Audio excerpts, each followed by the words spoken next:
Emerging at Pittodrie for that game, Aberdeen against Hibernian. Do you imagine, Willie, that Hibs are going to come out and try to get at Aberdeen right from the start and hope that they are a little bit fragile after what happened in midweek?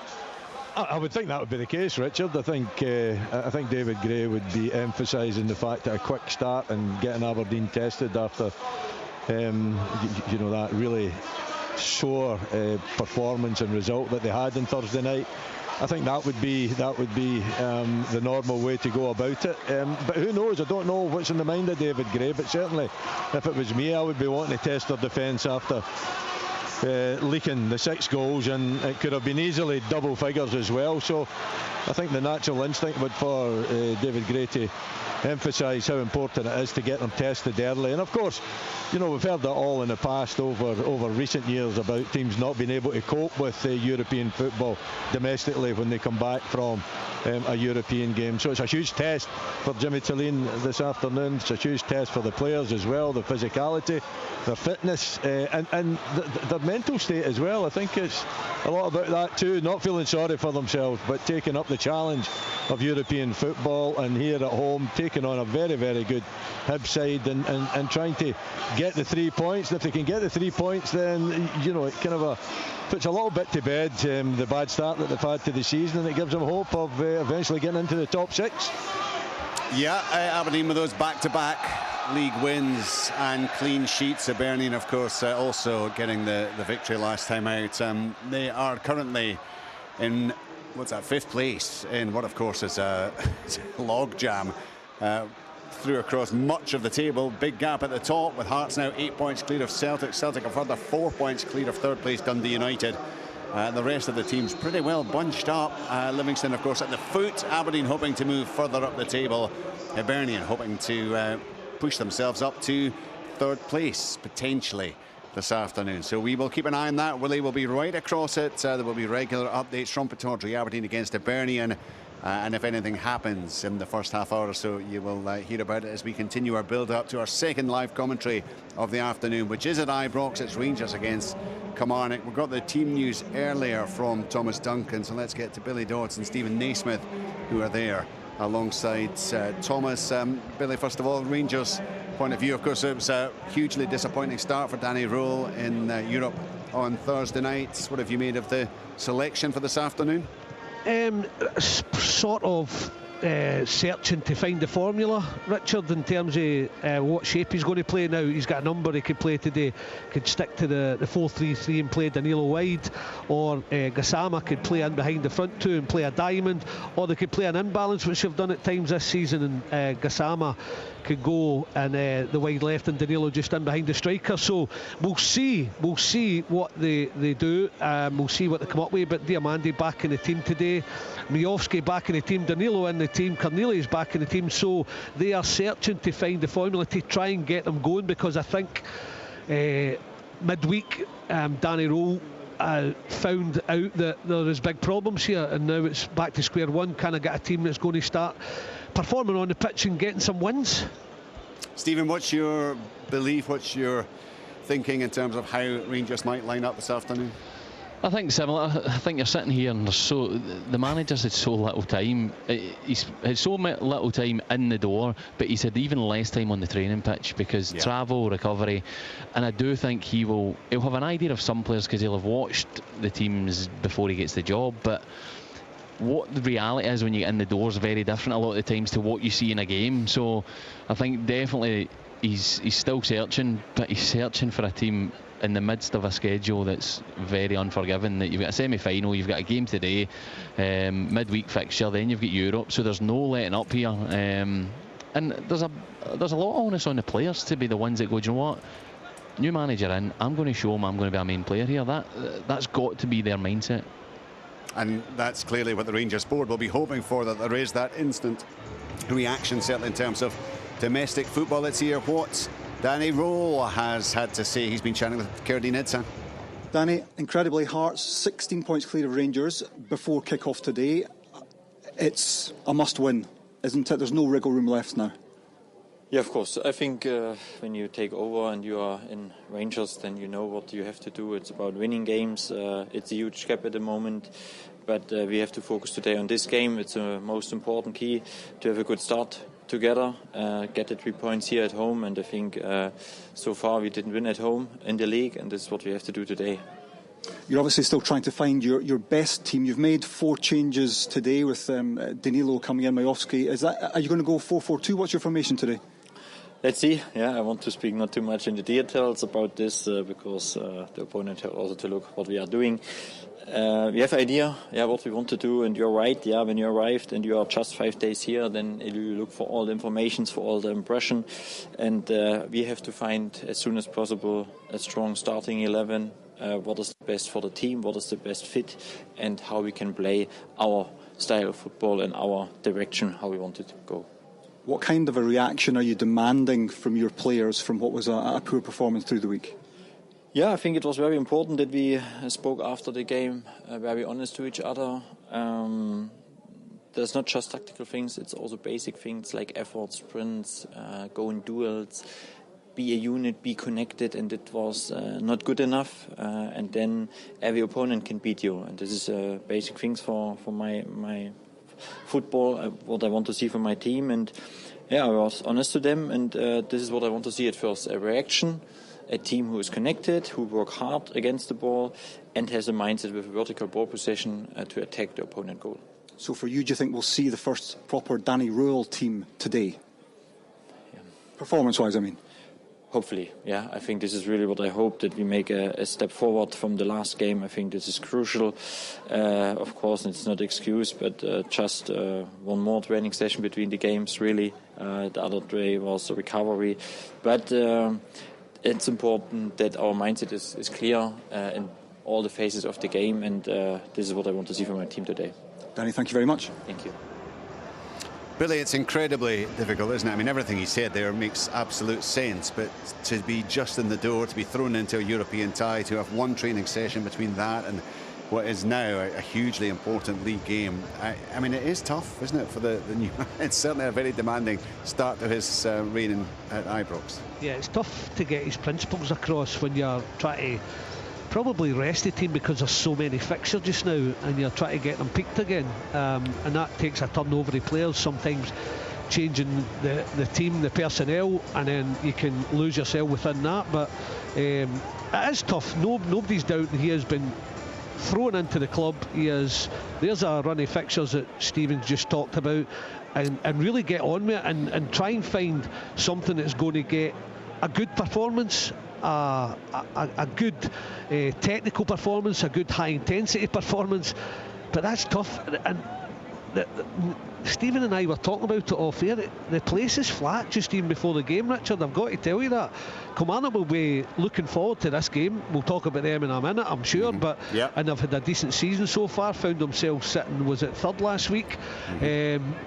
So there's plenty to hinder Rangers, but they have to try and find a performance that the fans go, right, we can see there's a bit of progress here, there's a bit of intensity, there's a bit of energy, and there's something to build on. But so far, after that European performance, it was poor, and they come here today, and I've got to say it's a bit flat.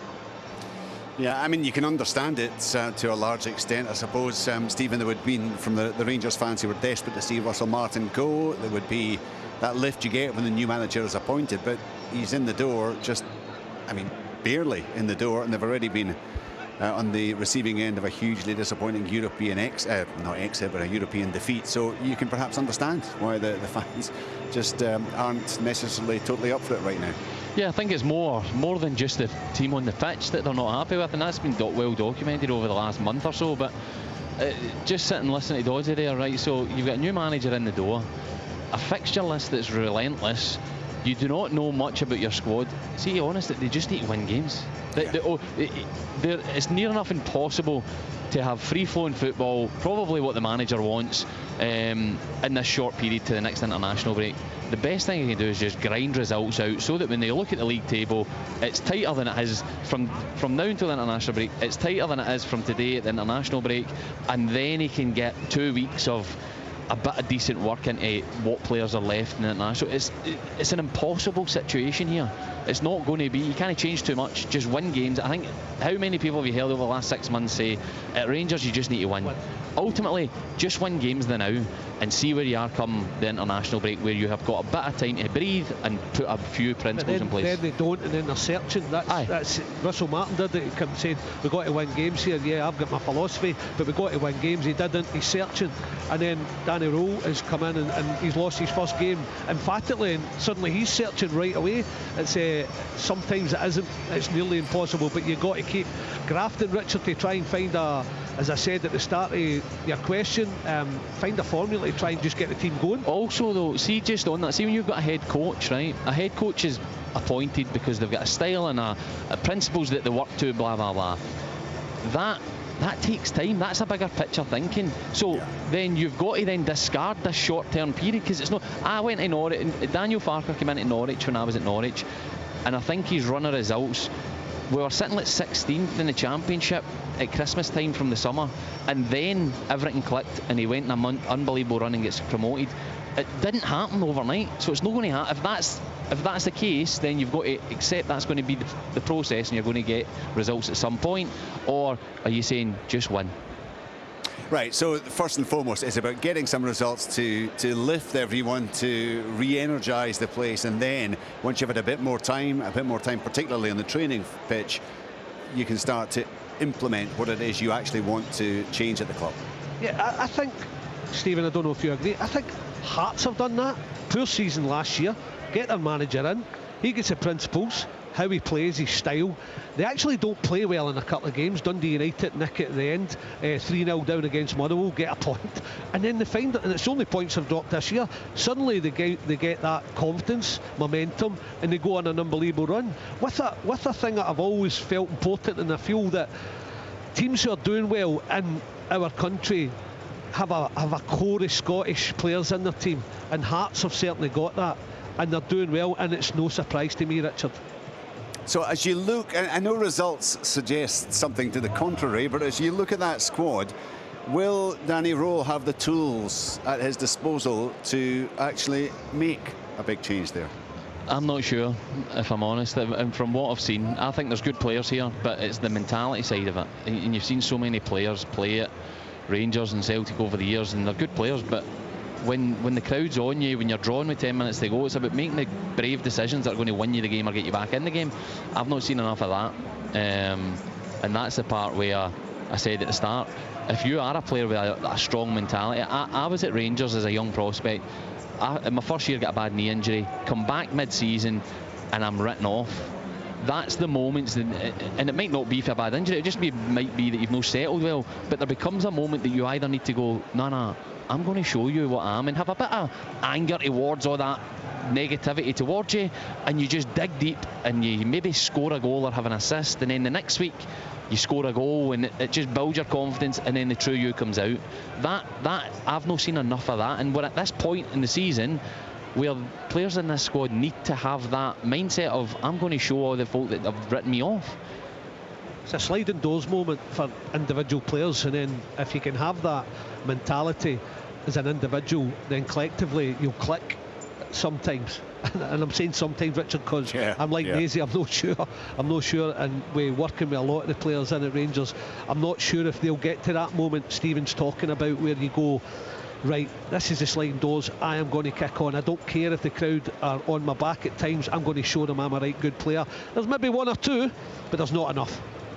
Yeah, I mean, you look at the starting lineup today. I mean, the players who you wouldn't question, I guess, Butland, Suter, Tavernier, Raskan clearly is hugely talented, Billy, if you can get him in the team and playing. Miofsky has shown what he's capable of. I mean, there's a core there that have absolutely shown in the past that they are players. Yeah, I think you've lost good players though who were really helping them along, and Rangers weren't that far away, Richard. That's a feeling I get, and you're right to mention Diamandi. They've added Gassama, who's done pretty well, quietened off the last couple of weeks.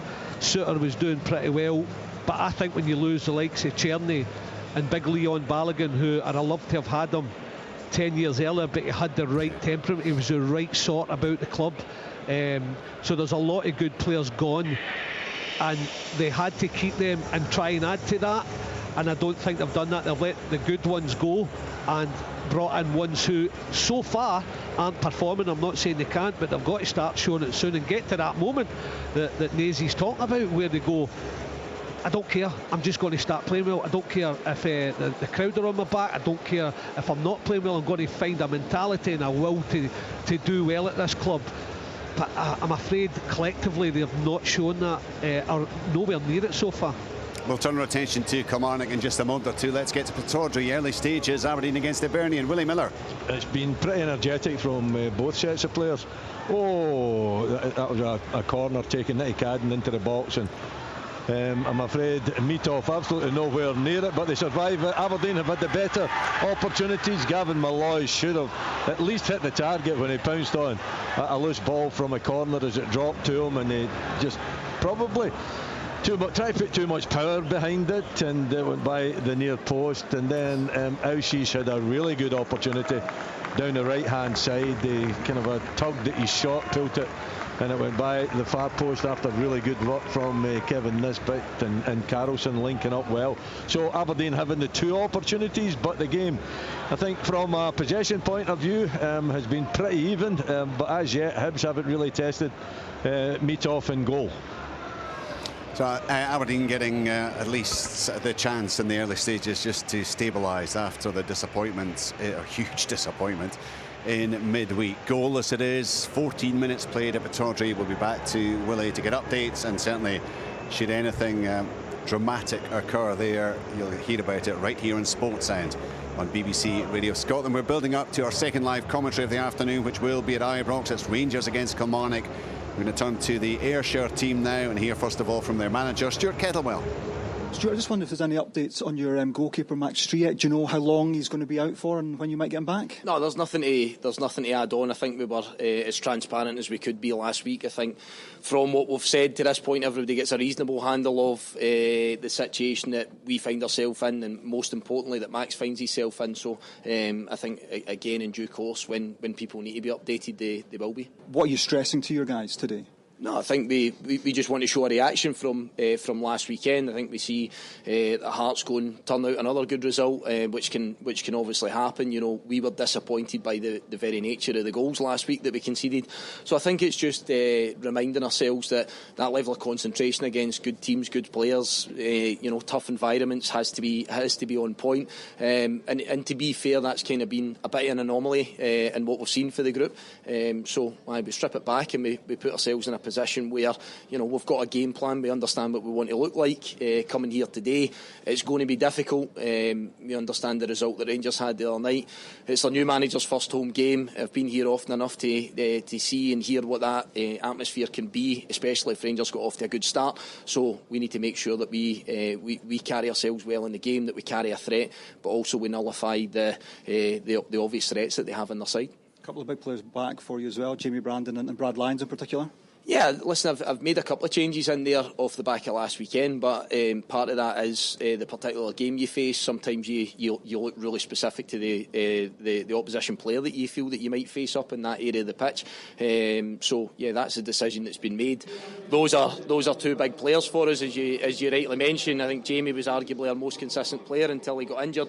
But in saying that, it's been difficult for these guys to get back in the team because of the consistency of the guys that have replaced them. So yeah, the competitive nature of our squad has been terrific to this point, but we go into a difficult week, starting with a tough away game today, and we'll be following up with our two fixtures. So my message to the players is there's plenty of opportunity there, certainly over the next 6 days, and it's making sure you try and maximise those opportunities when they come your way. We appreciate your time, Stuart. Thank you. Thank you. Stuart Kettlewell with Cardinitz, and it was that 3-0 reversal against Heart of Midlothian last time out, but prior to that they were on a decent run, as Dodsey touched on earlier. They were in a pretty impressive position in the league table at that stage. Over the piece, Stephen, what have you made of Stuart's early time in charge of Kilmarnock? I think it's been very good.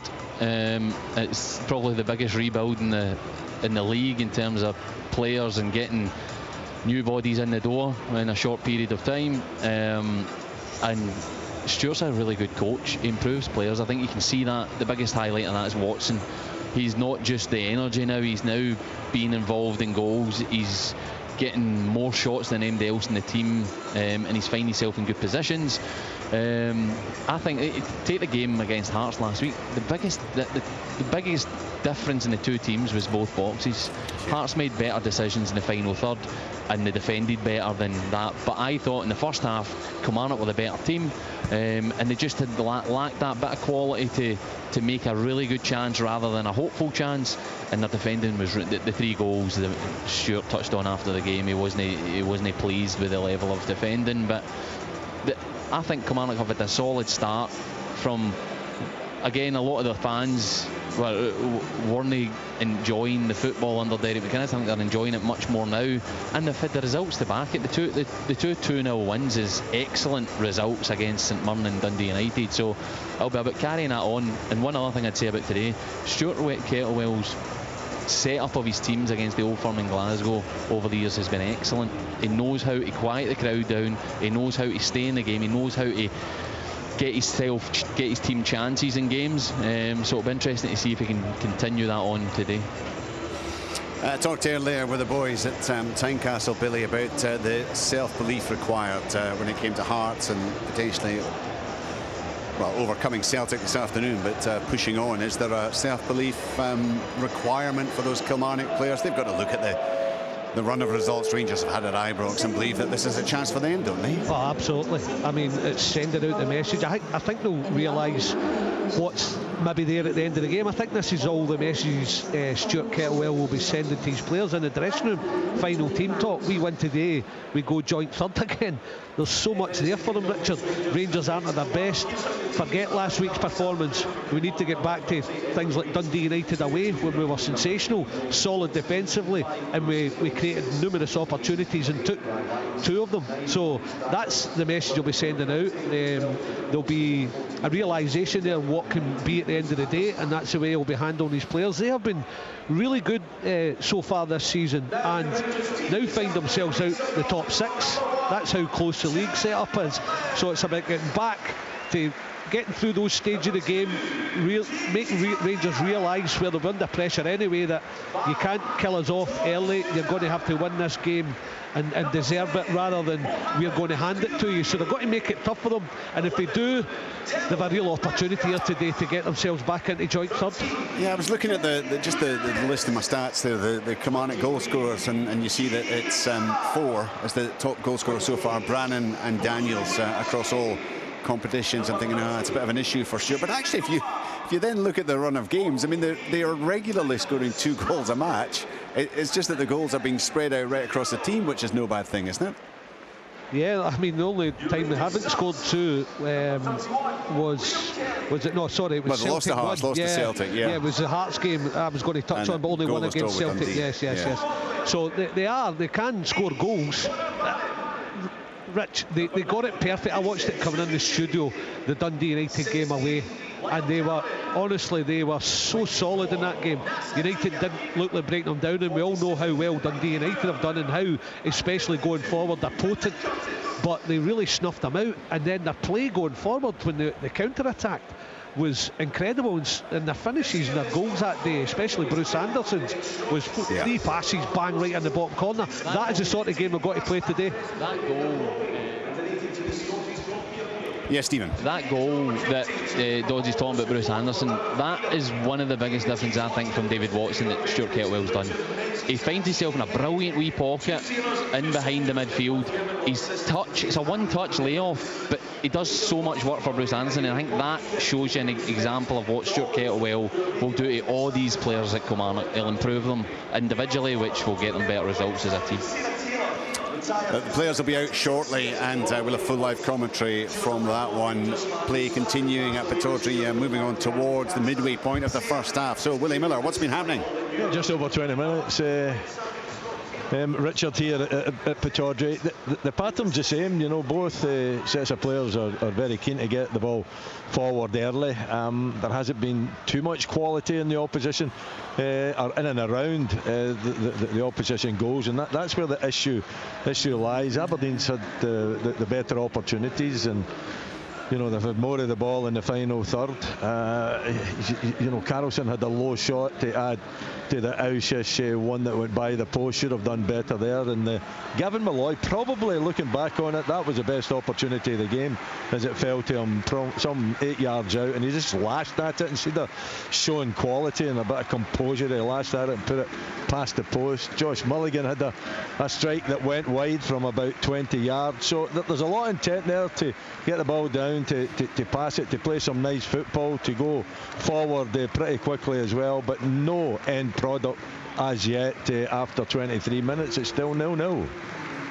Excuse me, goalless between Aberdeen and Hibernian. Remembered earlier, Heart and Midlothian 3, Celtic 1. Hearts going 8 points clear at the top of the table. Just quick thoughts from both Billy and Stephen regarding Hearts and where they are right now. I was just thinking back, Billy, it'll actually be 34 years tomorrow since I presented my first Sports Sound, and I can only remember maybe 3 seasons during all that time. And you're older than me. I am older than you. Maybe 3 seasons during that time. There was the Hearts Jim Jeffries team, 97-98. There was the Burley period, which didn't last too long, of course, in the early part of that season for Hearts. There was Aberdeen under Derek McInnes, 16-17. And that's probably about it in terms of the 3 seasons where you really did begin to believe that the Glasgow duopoly might be broken. Are you beginning to believe it could happen this season? So you didn't believe it last season at times, early? Well, it was so early. I mean, it was. Yeah, but the amount of points, it was 30-odd points Aberdeen had. Yeah, but Aberdeen weren't 8 points clear at that point, were they? Yeah, I know, but you still, I'm sure you had your little bit of belief, Rich. All you can do is, while Celtic and Rangers are kind of toiling off the park as well, and a bit on the park, and not get the strongest teams I've ever had, is keep piling on the pressure. To sustain it is a really hard ask, and I think Celtic will fix it, especially after the transfer window they've just had, and eventually they'll claw Hearts back. That's my feeling, and I'm not going to change it. I still think Celtic will win it, but it's sensational what Derek McInnes is doing, and he's the right type of manager to keep it going. That's the worry that Celtic and Rangers will have, but if you're asking me, still I think Celtic will claw it back. Stephen, what's your take? Similar. I think Celtic are the strongest they'll be, and you can't underestimate how long the season is. As the weeks pass, as the results go on, actually, as much as Derek McInnes will every week play it down, I think his comment about going twice round the fixtures is a genuine good indicator. Yeah. So if you do get to that, it will build it. I think there's a chance they can split the Old Firm. I think in the coming years they'll definitely challenge, but this season I think it's still going to be a wee bit too quickly for them. Yeah, I mean, you talk about splitting the Old Firm. Rangers are 16 points behind right now. It's going to take a hell of a shift for Rangers to claw that back in any case, isn't it? Yeah, it is, and I think with the transfer window being still a month or so away, there could be more damage done. So yeah, I think that's what obviously makes me think yes, it's a reasonable thing to happen for them to split the Old Firm. But as the months go on, if Hearts keep performing, getting results, the momentum builds. I used the analogy last week, or the example of Leicester City. The longer this goes, pressure builds on the Old Firm rather than Hearts. Yes. And that then plays into Hearts' hands, and you never know, when you're nearly touched the finish line, you just seem to find that extra 10-15% from nowhere. Hearts 8 points clear at the top of the table after a 3-1 win over Celtic. It's still Aberdeen 0, Hibernian 0. 26 minutes played at Pittodrie. We'll keep you right up to date on that one. And it's time for our second live commentary of the afternoon. It comes from Ibrox Stadium. It is Rangers against Kilmarnock with Stephen Naismith, Billy Dodds and Thomas Duncan. Thank you, Richard. Good afternoon, everyone. Danny Rule's first home game as head coach of Rangers, and they are desperate for a first home league win of the season. They're the only side in the Premiership not to manage it so far, winless in 4 attempts. They simply must change that this afternoon against Kilmarnock, who themselves are looking to bounce back from a heavy 3-0 defeat last time out against Hearts, which was the exception rather than the rule for them this season in terms of performance.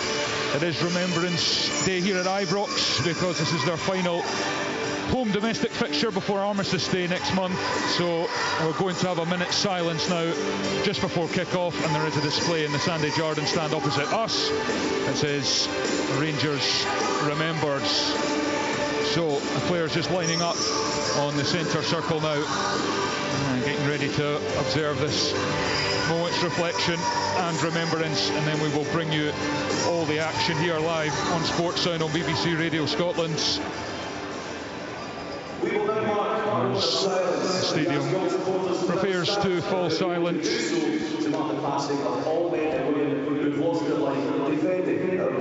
Rangers marking the moment.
So as the players get ready on the pitch, I will remind you of the team news here at Ibrox this afternoon. 4 changes for Rangers from Thursday night. Out goes Giga, Rodwell, Antman and Chermiti. In come Cornelius, Miovski, Danilo and Diamonde. So for Rangers it's Butland, Tavernier, Suter, Cornelius, Megoma, Raskin, Asgard, Diamande, Gassama, Miovski and Danilo. 2 changes for Kilmarnock. James Brown and Liam Polworth dropping to the bench. Jamie Brandon and Brad Lyons coming into their side. Beach and goal, the back 3 of Stanger, Mayo, Dees, Brandon and Thompson in the wing-back berth. Watson, Lyons and Kilty in midfield. And Anderson and Dackers up front. Obviously Gennaro Daniels injury, a real blow for Killy, out for the season. And they have brought in Tyrese John Jules, former Arsenal Academy product, but he is not in the squad today as Rangers pick us off at Ibrox.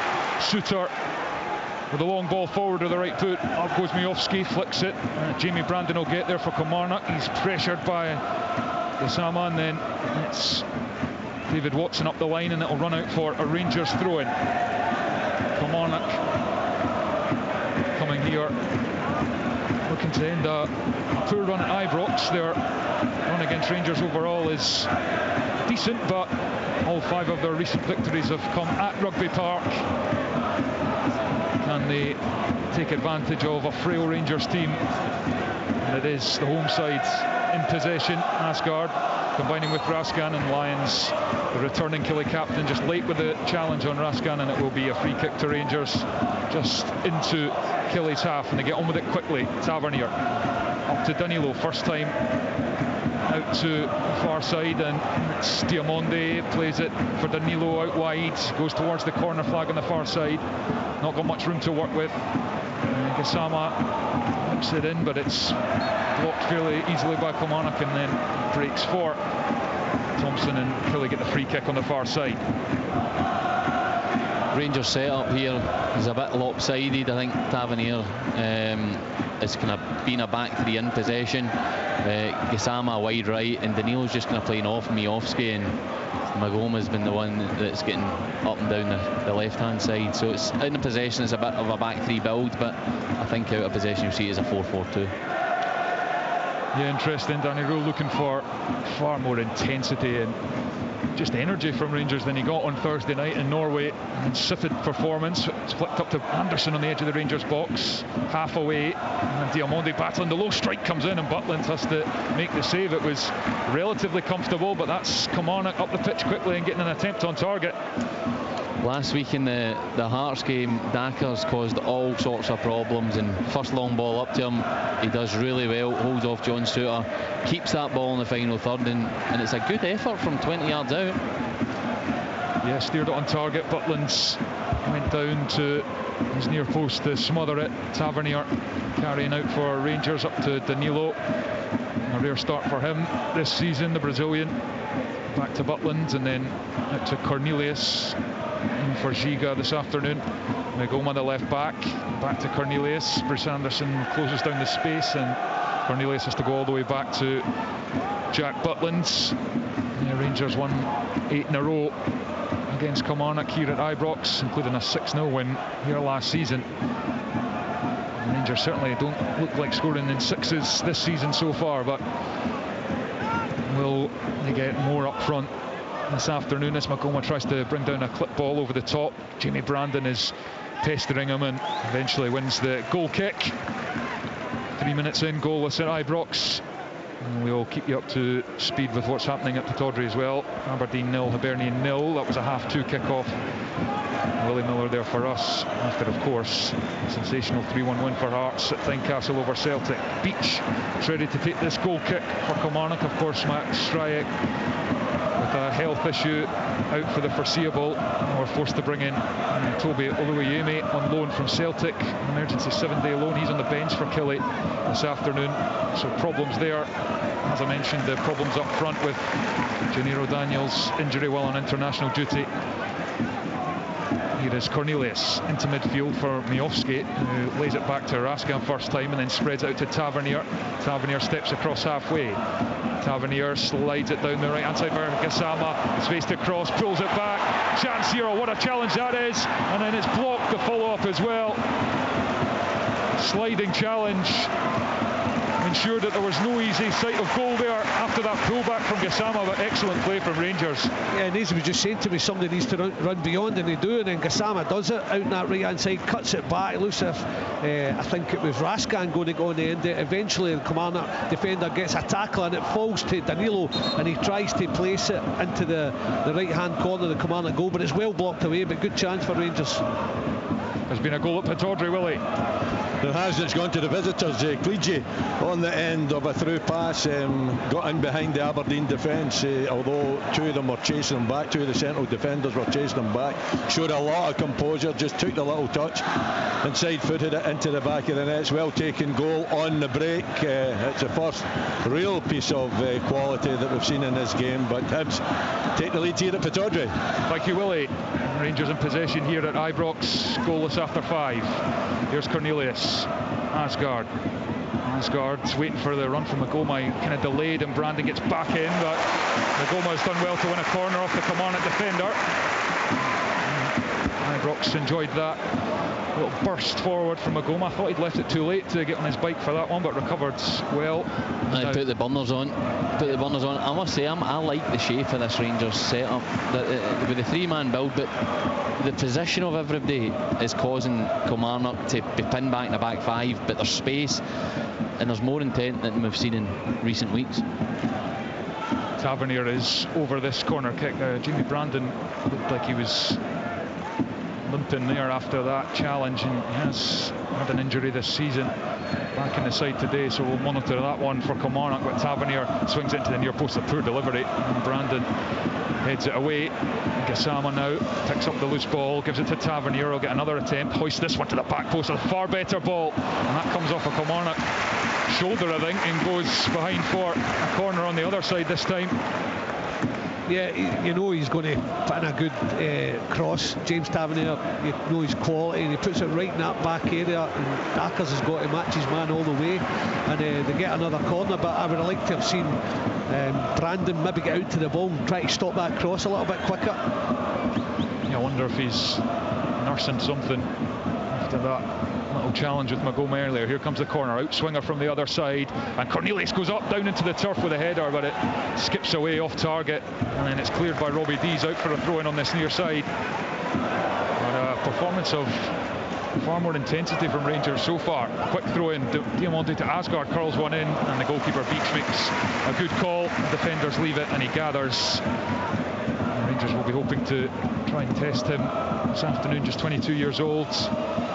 Came in for his first start against Hearts last week with Stryjek out, and it is a real blow to Kilmarnock because Stryjek's been one of the best performing goalkeepers in the division this season. Here's Raskan for Rangers, goalless at Ibrox after 7 minutes. Cornelius to Magoma, back to Butland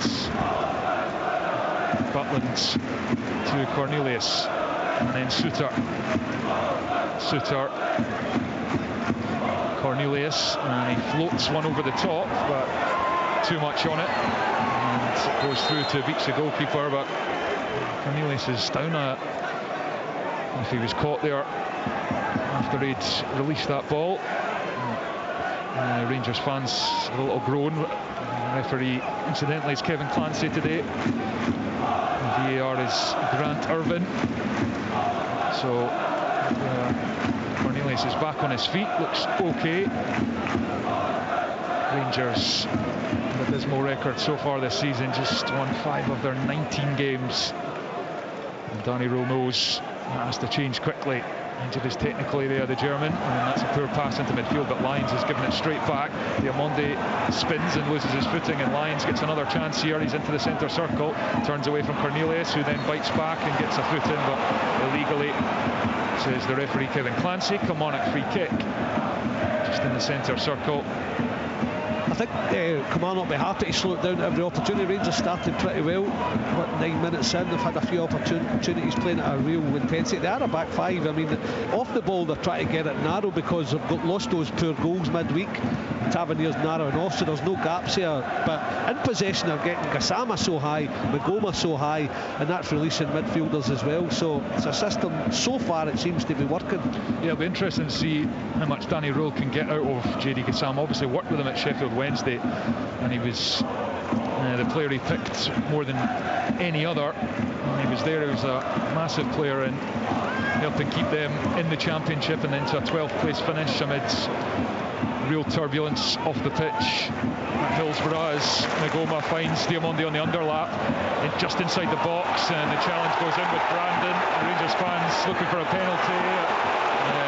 The referee gives a free kick to Kilmarnock, and Kevin Clancy signalled there that he got the ball, Jamie Brandon.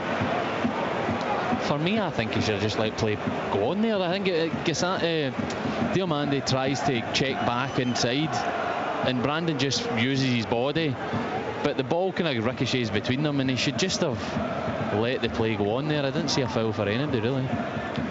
No, I agree. I think it was strange. Yeah, it was. Don't think it required the free kick either, as you say, Stephen, as Dackers flicks it on. He really is a giant up there.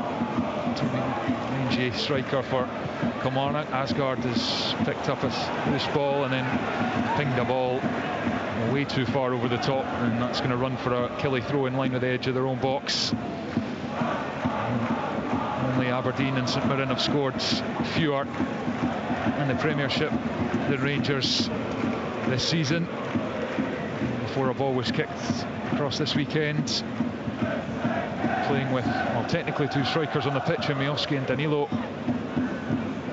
this afternoon, as they look to bring far greater attacking threat. Magoma to Asgard back to Cornelius. Cornelius stops it, gives it to Suter, out to Tavernier. Tavernier, joint top scorer this season, along with Gassama. 5 goals for Rangers. All of JD Gassama's strikes have come in European competition. Here's Cornelius, fires it to Magoma on the left touchline. Then Asgard has made the run, moves it onto the right foot, but the challenge comes in from George Stanger. Asgard regathers, pops it to Raskan. Now Tavernier in midfield. Tavernier through the lines to Miovski. Poor touch from the North Macedonian, and then he's fouled Bruce Anderson. Miovski's dropping. Danilo's doing well in the pocket, and he's running into space. He's leaving a big hole in the middle of the pitch. Miovski's dropping in as a 10 when he doesn't need to. That's not his game. He needs to just stay in the top line. He drops off there, tries to link up with a one-touch pass and gives up possession, which then leads to a foul, which then leads to pressure being released, and that is not what Rangers want. If he does do that, he's got to hold it and let one of the midfielders get beyond him, but when he doesn't hold it, there's problems. Dackers fending off Magoma and manages to win a throw-in for Killie, and that's what John Kettlewell want his team to do is just get field position and get balls into the Rangers box. We've seen time and again this season they struggle to deal with it at times. Here's Lyons. Now Brandon has space to cross. Curls in. It's a kind of low one. Diving header away from Suter. Brandon controls, but he's hounded by Diamande. He's done well though to wriggle out initially, but he needs support. He's got 3 blue jerseys around him, and he's done really well to win a throw in there. The Kilmarnock wing back is completely surrounded, and I wonder if this one is going to get launched into the box by Jamie Brandon, Livingston captain last season, as they negotiated their way out of the championship. Thrown to the feet of David Watson, straight back to Brandon. Not really much pressure on the ball as it's hoisted to the back post. Tavernier miscues his volleyed clearance. Now it's Stackers on the byline, slides it back. Chance here. Oh, Butland saves at the near post. It was a kind of tame shot in the end from Greg Kiltie. Just lacked conviction. That's a chance. Yes. It's a real big chance. The ball gets played floated to the back post. Tavernier tries to swivel and volley away and misses his clearance. Dackers gets it, finds Kiltie 6 yards out, and he probably should do better. He should make the goalie work a bit harder than he did. Yeah, it was a really good opportunity, particularly someone that Kiltie capable in front of goal. Just didn't strike it with confidence, kind of trundled through it to Jack Butland. And Kelly with the 2 attempts on target so far. Not that they were difficult for the Rangers goalkeeper, as Asgard plays it to Diamande. He's looking for the free kick there and gets it about 25 yards out, just to the left of the Kilmarnock goal. And Tavernier, I would suspect, might fancy a go here. Still a fair way out, but he's capable. One thing in this first 14 minutes is the discipline from the Kilmarnock team. You can tell their shape and the way they're working out possession. They're trying to keep it one side of the pitch and force Rangers to play down one side. It's very noticeable in this first 15 minutes. Do you think they would have realised they're maybe playing against a 5 at times, rolling around to a 4, and they've had to handle that? Tavernier thought about sliding in Diamande, but that opportunity's gone. Cornelius has made a run though. It's a really good run, and it's the opening goal. Cornelius checks, the flag stays down, and the defender has given Rangers the lead at Ibrox. A brilliantly worked set piece, nodded into the bottom corner, and it is Rangers 1, Kilmarnock 0. Second week running, Kilmarnock have lost a cheap goal from set plays as the first goal of the day. Wide free kick, and it's kind of just bent into that front area, and the guys in the front of the defensive line don't drop, and probably the ones at the back of the line have dropped early, playing Cornelius, I think it is, onside, and he actually just has his foot up, puts it in with his studs at the front post, and from a Kilmarnock point of view, it's really a poor goal to lose. From a Rangers point of view, it's exactly what they want in this first 15 minutes of the game. Yeah, it did look onside as well, because they don't go on a line, and they've got to be brave. And when he's planted his foot, they've got to move then. They don't. Some of them stay, some of them go, and that's what plays them onside. Cornelius keeps his run going and just heads it into the bottom corner. And Barr confirms it is onside, and it's a first Rangers goal for Derek Cornelius, the Marseille loanee. And exactly the beginning Danny Rule would have wanted in his first home match as the Rangers head coach. And Ibrox has a bit of life about it, which you can't have said often this season unless it was venting ire and frustration. But they've enjoyed the opening 15 minutes for the most part, and they have the all-important first goal. Asgard now to Diamande. Asgard, Raskan, Diamande. And will we start to see some confidence come back into the Rangers team as well? Tavernier out to Gassama, then Raskan, then Suter, Diamande, Cornelius stops on the ball and then gives it back to Diamande, and a bit of a miscommunication there, but Rangers eventually work it to Magoma, and then Cornelius looking to play in Asgard, but it's well read by Stanger, but Asgard puts in the recovery challenge. Kilmarnock throw in. Without doing anything spectacular, Rangers, their energy is so much different. They're on the front foot as soon as the ball turns over. They're on the press. Asgard there doesn't think about it, just goes, presses, and it goes out for a throw-in. Flicked on by Dackers, Kilty's in there. Diamande wins it, breaks for Watson in midfield for Kilmarnock. Brandon now, Brad Lyons back to Stanger. Brandon, loose pass straight to Raskin in midfield. Nico Raskin finds Danilo back to goal. He's turned to face, and then he was looking for Miovski, who ran towards the far post when the pass was played behind him in the end.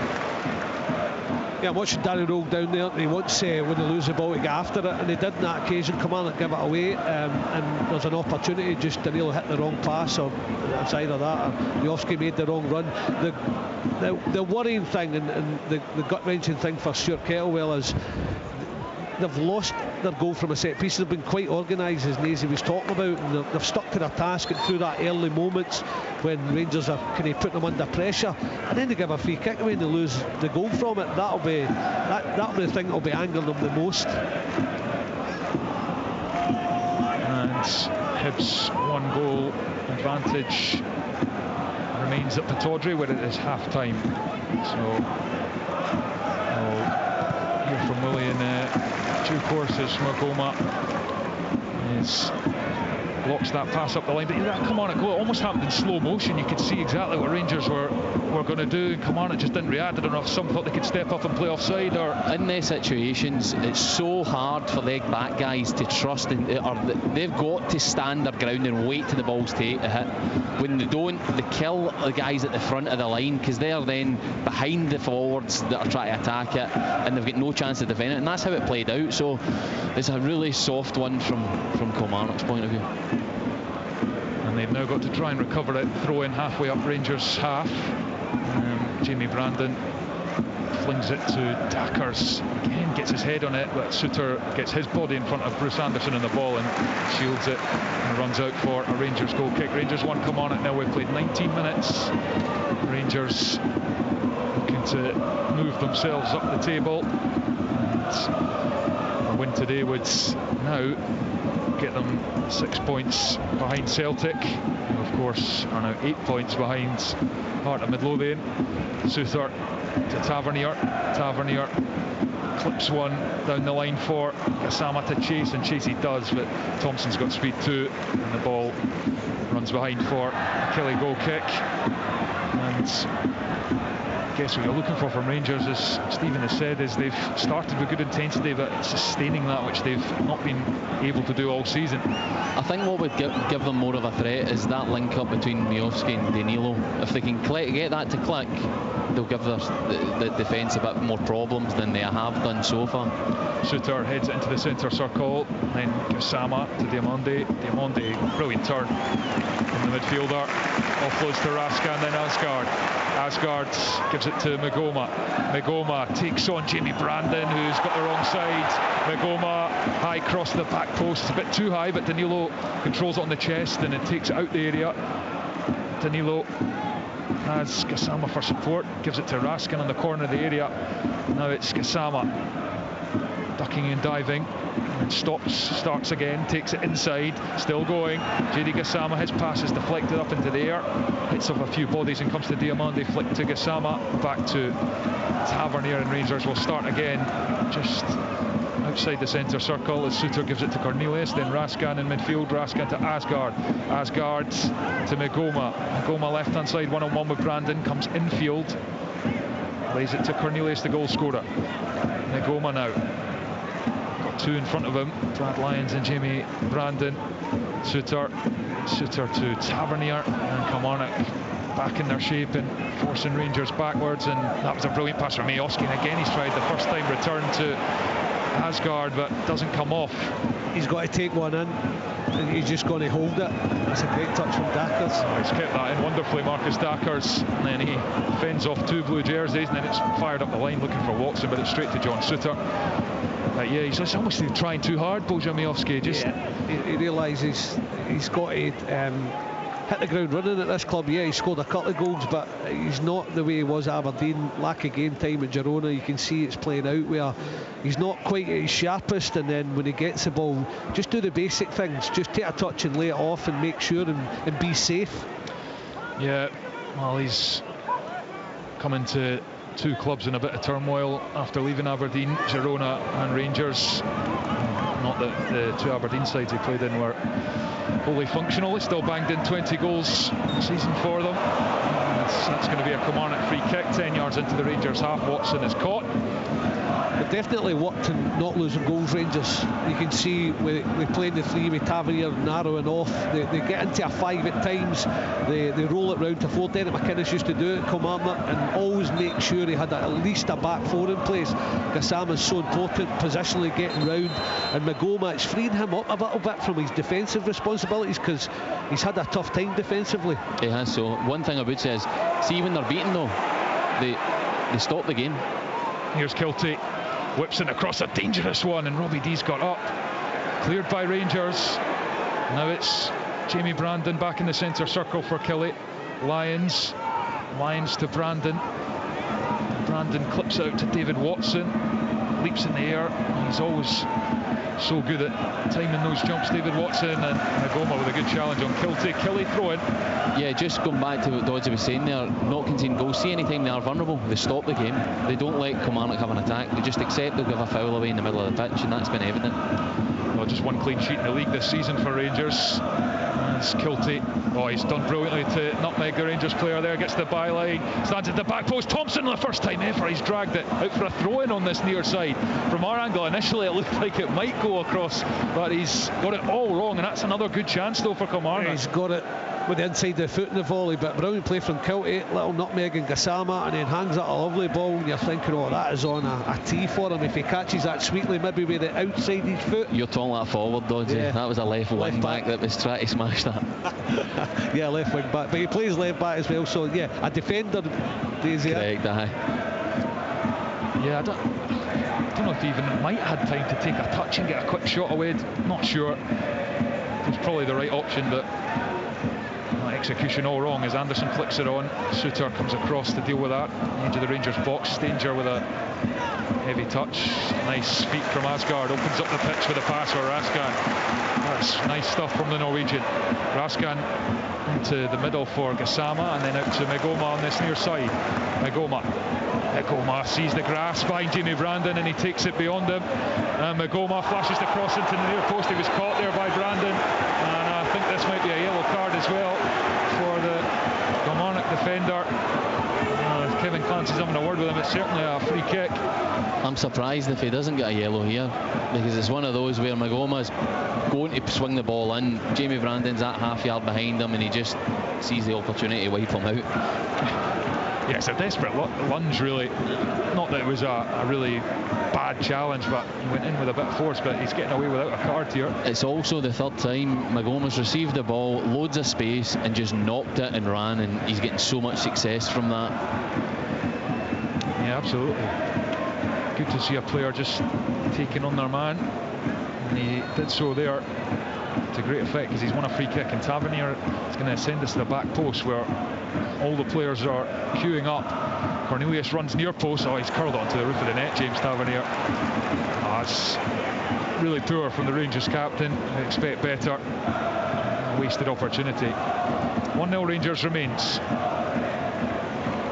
1 out of 2 ain't bad though. I mean, that's poor from him. He's getting better quality than that, but he's just got that one all wrong. I don't know if the wind's playing a factor where it just curls it too much onto the roof of the net. Beach with a goal kick. Asgard wins the header. Taken down on a thigh by Stanger, and then to Brandon on halfway.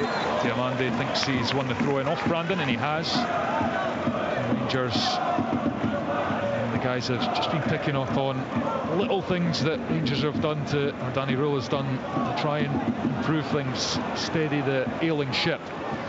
And it's worked to good effect so far. They have given up a couple of chances at the back stick, but Kilmarnock unable to take them. And crucially, Cornelius' goal from a free kick delivered by Tavernier is the difference after 26.5 minutes. And Hibs leading up to Dodry. It's half-time in that one, as Magoma goes back to Cornelius, and then Suter, and then Raskan. That's a run to get turned, but Dakars track back well. Poor pass forward, but just didn't allow Danilo much room to work with there, and Thompson is able to clear.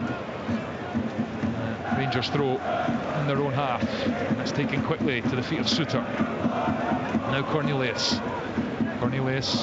stops short of halfway, gives it to Suter. We're listening to Sports Sound live on BBC Radio Scotland, and Asgard has reached the Kilmarnock defence with that run. Flag stays down. He's now out to this near side, and Kilmarnock have managed to get back in their shape. Gives it to Cornelius, then to Diomande, then Suter, and Cornelius to Diomande to Magoma on the touchline, and Brandon was touch tight and blocks it for the throw. Rangers are definitely moving the ball much quicker. And they've taken that throw in quickly. Low cross from Diomande, left by Miovski at the near post. It comes back for Gassama on the left foot, blocked by Thompson, and spins away over on the far side. Tavernier will keep it in, and then Gassama goes back to Suter to Raskan no way through. The three Kilmarnock midfielders were all on a line in front of him there. Goes back to Tavernier, the Rangers captain, into Cornelius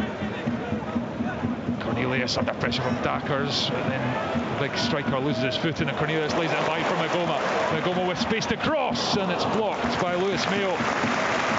See, one of the things that's really noticeable, every player's taking no more than 2 touches. They're just taking the touch pass. The speed of play is so different to what we seen in Thursday night. Throw in back to Suter stops, gives it to Cornelius, drags the ball and then releases, and then Diomande, brilliant combination with Asgard, and then the sliding challenge from Lyons is excellent. Killie captain preventing the crossing opportunity. Rangers immediately win it back though. Asgard corner of the area, not the best from him. Killie play out for a throw in on this near side. Rangers fans like what they're seeing in this opening 29 minutes.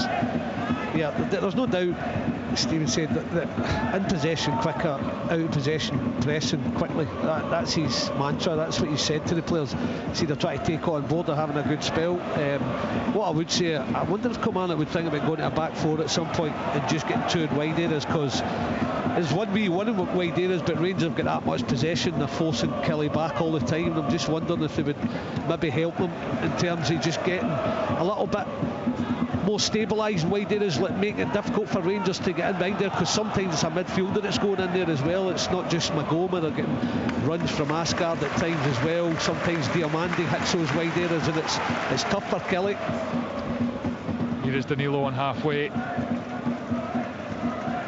as Suter controls for Rangers, who are on top in this first half. And Ibrox leading by a 1-0. Tavernier right back, carries forward. Gassama's making the run. Danilo drops in, takes it. His pass is deflected back to Tavernier. Tavernier clips the ball into the box. Asgard makes the run, flicked away by Mayo, and then Brandon is on the second ball, and he smashes it off Magoma, and it comes back to Mayo, who heads it out of the area. Diomande touches it over the head of Bruce Anderson, who's chasing shadows a bit up there at the moment. And Killie striker as Kilmarnock struggled to get hold of the ball. Suter slides it into Asgard, who turns, gives it to Diomande. Diomande thought about giving it down the line, comes back inside. Asgard to Suter now. Suter to Tavernier. Tavernier into Gassama, who slips, and Robbie Dees emerges with the ball, and he's found a good pass to Dackers, who just stuck out a long leg, and his touch was slightly too heavy, allowed the challenge to come in. That's short though, the pass, and Brandon wins it back for Killie. Coming into the Rangers half, Brandon on the right hand side. Now he's going to try and take on Magoma, and he's done well, Brandon, and so is Magoma to recover. It's a good battle between those two. Magoma just hoping to usher it out, and Brandon got a touch on it, but it's a goal kick. Really good defending there. I think Magoma's been questioned at times in that defensive side of it, but it's been a good battle between the two of them. But Kilmarnock get the one opportunity to get forward there, but a lot of the times they're getting snuffed out by the reaction of the Rangers team. Asgard's just in his own half. Oh, he's got 3 round him, but he releases it to Cornelius just in time. Cornelius with his first Rangers goal here at Ibrox this afternoon. Suter gives it to Raskan and gets the return. John Suter, never present at the back for Rangers this season, rested for the Alloa game in the League Cup, but played every other match at right centre half this afternoon, as Tavernier gives it to Diomande. Diomande lays it in front of Cornelius, and Magoma is on the touchline, and that's where the ball goes. Magoma to Diamonde. All the Kilmarnock players back in their own half in shape, really compact, as it goes back to Suter in the centre circle. Tavernier to Suter. 13 minutes to the break, and Suter curls one over the top. Asgard's made the run, but it's comfortable for Stanger to head it to David Watson. Gives it to Lyons. Rangers swarming round the Killy midfielder, and it's headed by Cornelius to Magoma. Now Raskan, he looks up, assesses whether it's time for a shot, and I don't know if that was a cross or a shot, but it's sailed well behind for a goal kick.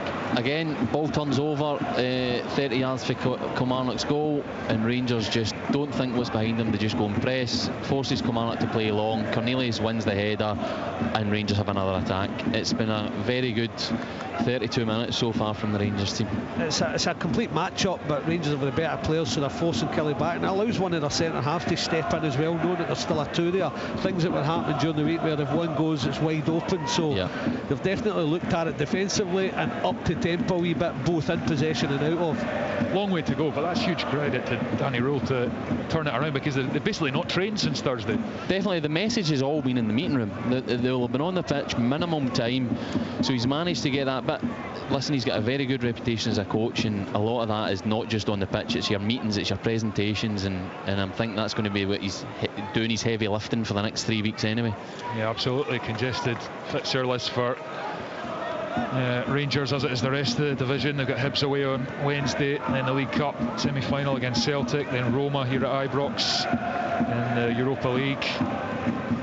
And games coming thick and fast before the next international break. We're back underway at Pittodrie, where Hibs lead Aberdeen by 1-0. Willie Miller is there, and we'll get updates from him throughout the course of proceedings here at Ibrox. 34 on the clock. Rangers 1, Kilmarnock 0. As Miofsky goes after that, stretches and just gets it away. Poked it to Gassama. Back to Tavernier. Tavernier across the defence to Cornelius. Cornelius looks up, scans the pitch, gives it to Asgard. Asgard to Suter. Suter into Raskan, back to Suter. And then Cornelius is able to pull a bit wider and pick up the pass. Magoma on the left-hand side. Back to Cornelius. Kilmarnock have barely had a touch of the ball in the last period of the game, 15 minutes or so. Cornelius fires it to Magoma. It was an uncomfortable height for him, couldn't really gather it, and Brandon was able to clear, and then Watson is fouled by Cornelius, who hasn't taken too kindly to that decision. Intelligent play for Watson there, gets his body between man and ball and feels the contact, falls on top of the ball and wins the foul. They need to just stick in now. Come on, a bit like Dundee United did here a couple, well, last week. It was like, it was all Rangers, they played well, and then suddenly it gets him in at half time, maybe makes a tweak. I think Stuart Kettlewell's definitely got to look at it, whether he puts maybe a one on the sitter, if it's Raskan, whether he changes his shape a little bit like Jim Goodwin did, just flipped it his midfield, and it seemed to work. So this is important times. 10 minutes to half time for Kilmarnock. Stuart Kettlewell's got to get them in, and just 1-0 down and no more. Yeah, it's not like the Rangers have been battering the door down with chances, but they've just controlled the game. That's what they've done. They've not had loads of chances, but that's what I was about to say there. The one thing the manager probably will want more is there's loads of rotation between Diamante, Raskin and Asgard, but when that opens up space, they're not getting any penetrating runs from the midfield, and that's probably the one area the manager will want more of, or we might see in the coming weeks. Yeah, small steps for Danny Rule and Rangers, given what's going on this season. It's out to Tavernier, who has got grass in front of him and takes it to halfway. Then Gassama, who runs across the pitch, gives it to Asgard Magoma, and he collects. Brandon in front. They've been at it all game, the two of them. It's been a really fascinating battle on this near side. Raskin now looks towards Tavernier. Tavernier gives it to Diamande, first time pass to Danilo. Robbie Dees was right at him, Danilo, but he's clung on to it and combined well with Diamande, and then again for Asgard, and his touch lets him down on the edge of the box just as the space was opening up in the penalty area. Lyons is coming to a challenge with Diamande, and Kevin Clancy is happy with it, and then Dackers, the sliding challenge from Suter, and the yellow card's going to come out for John Suter. The late one on Dackers. should have had the free kick for Lions challenge on Diamandi. You know what? I'm not sure it was a free kick to Rangers. I'm not sure either. Yeah, I thought Diamandi was second to the ball, and he made sure he just bumped off Brad Lyons and goes to ground and hope for the free kick. As much as the Rangers fans are angry at that decision, I can understand why he left it go. Kevin Clancy.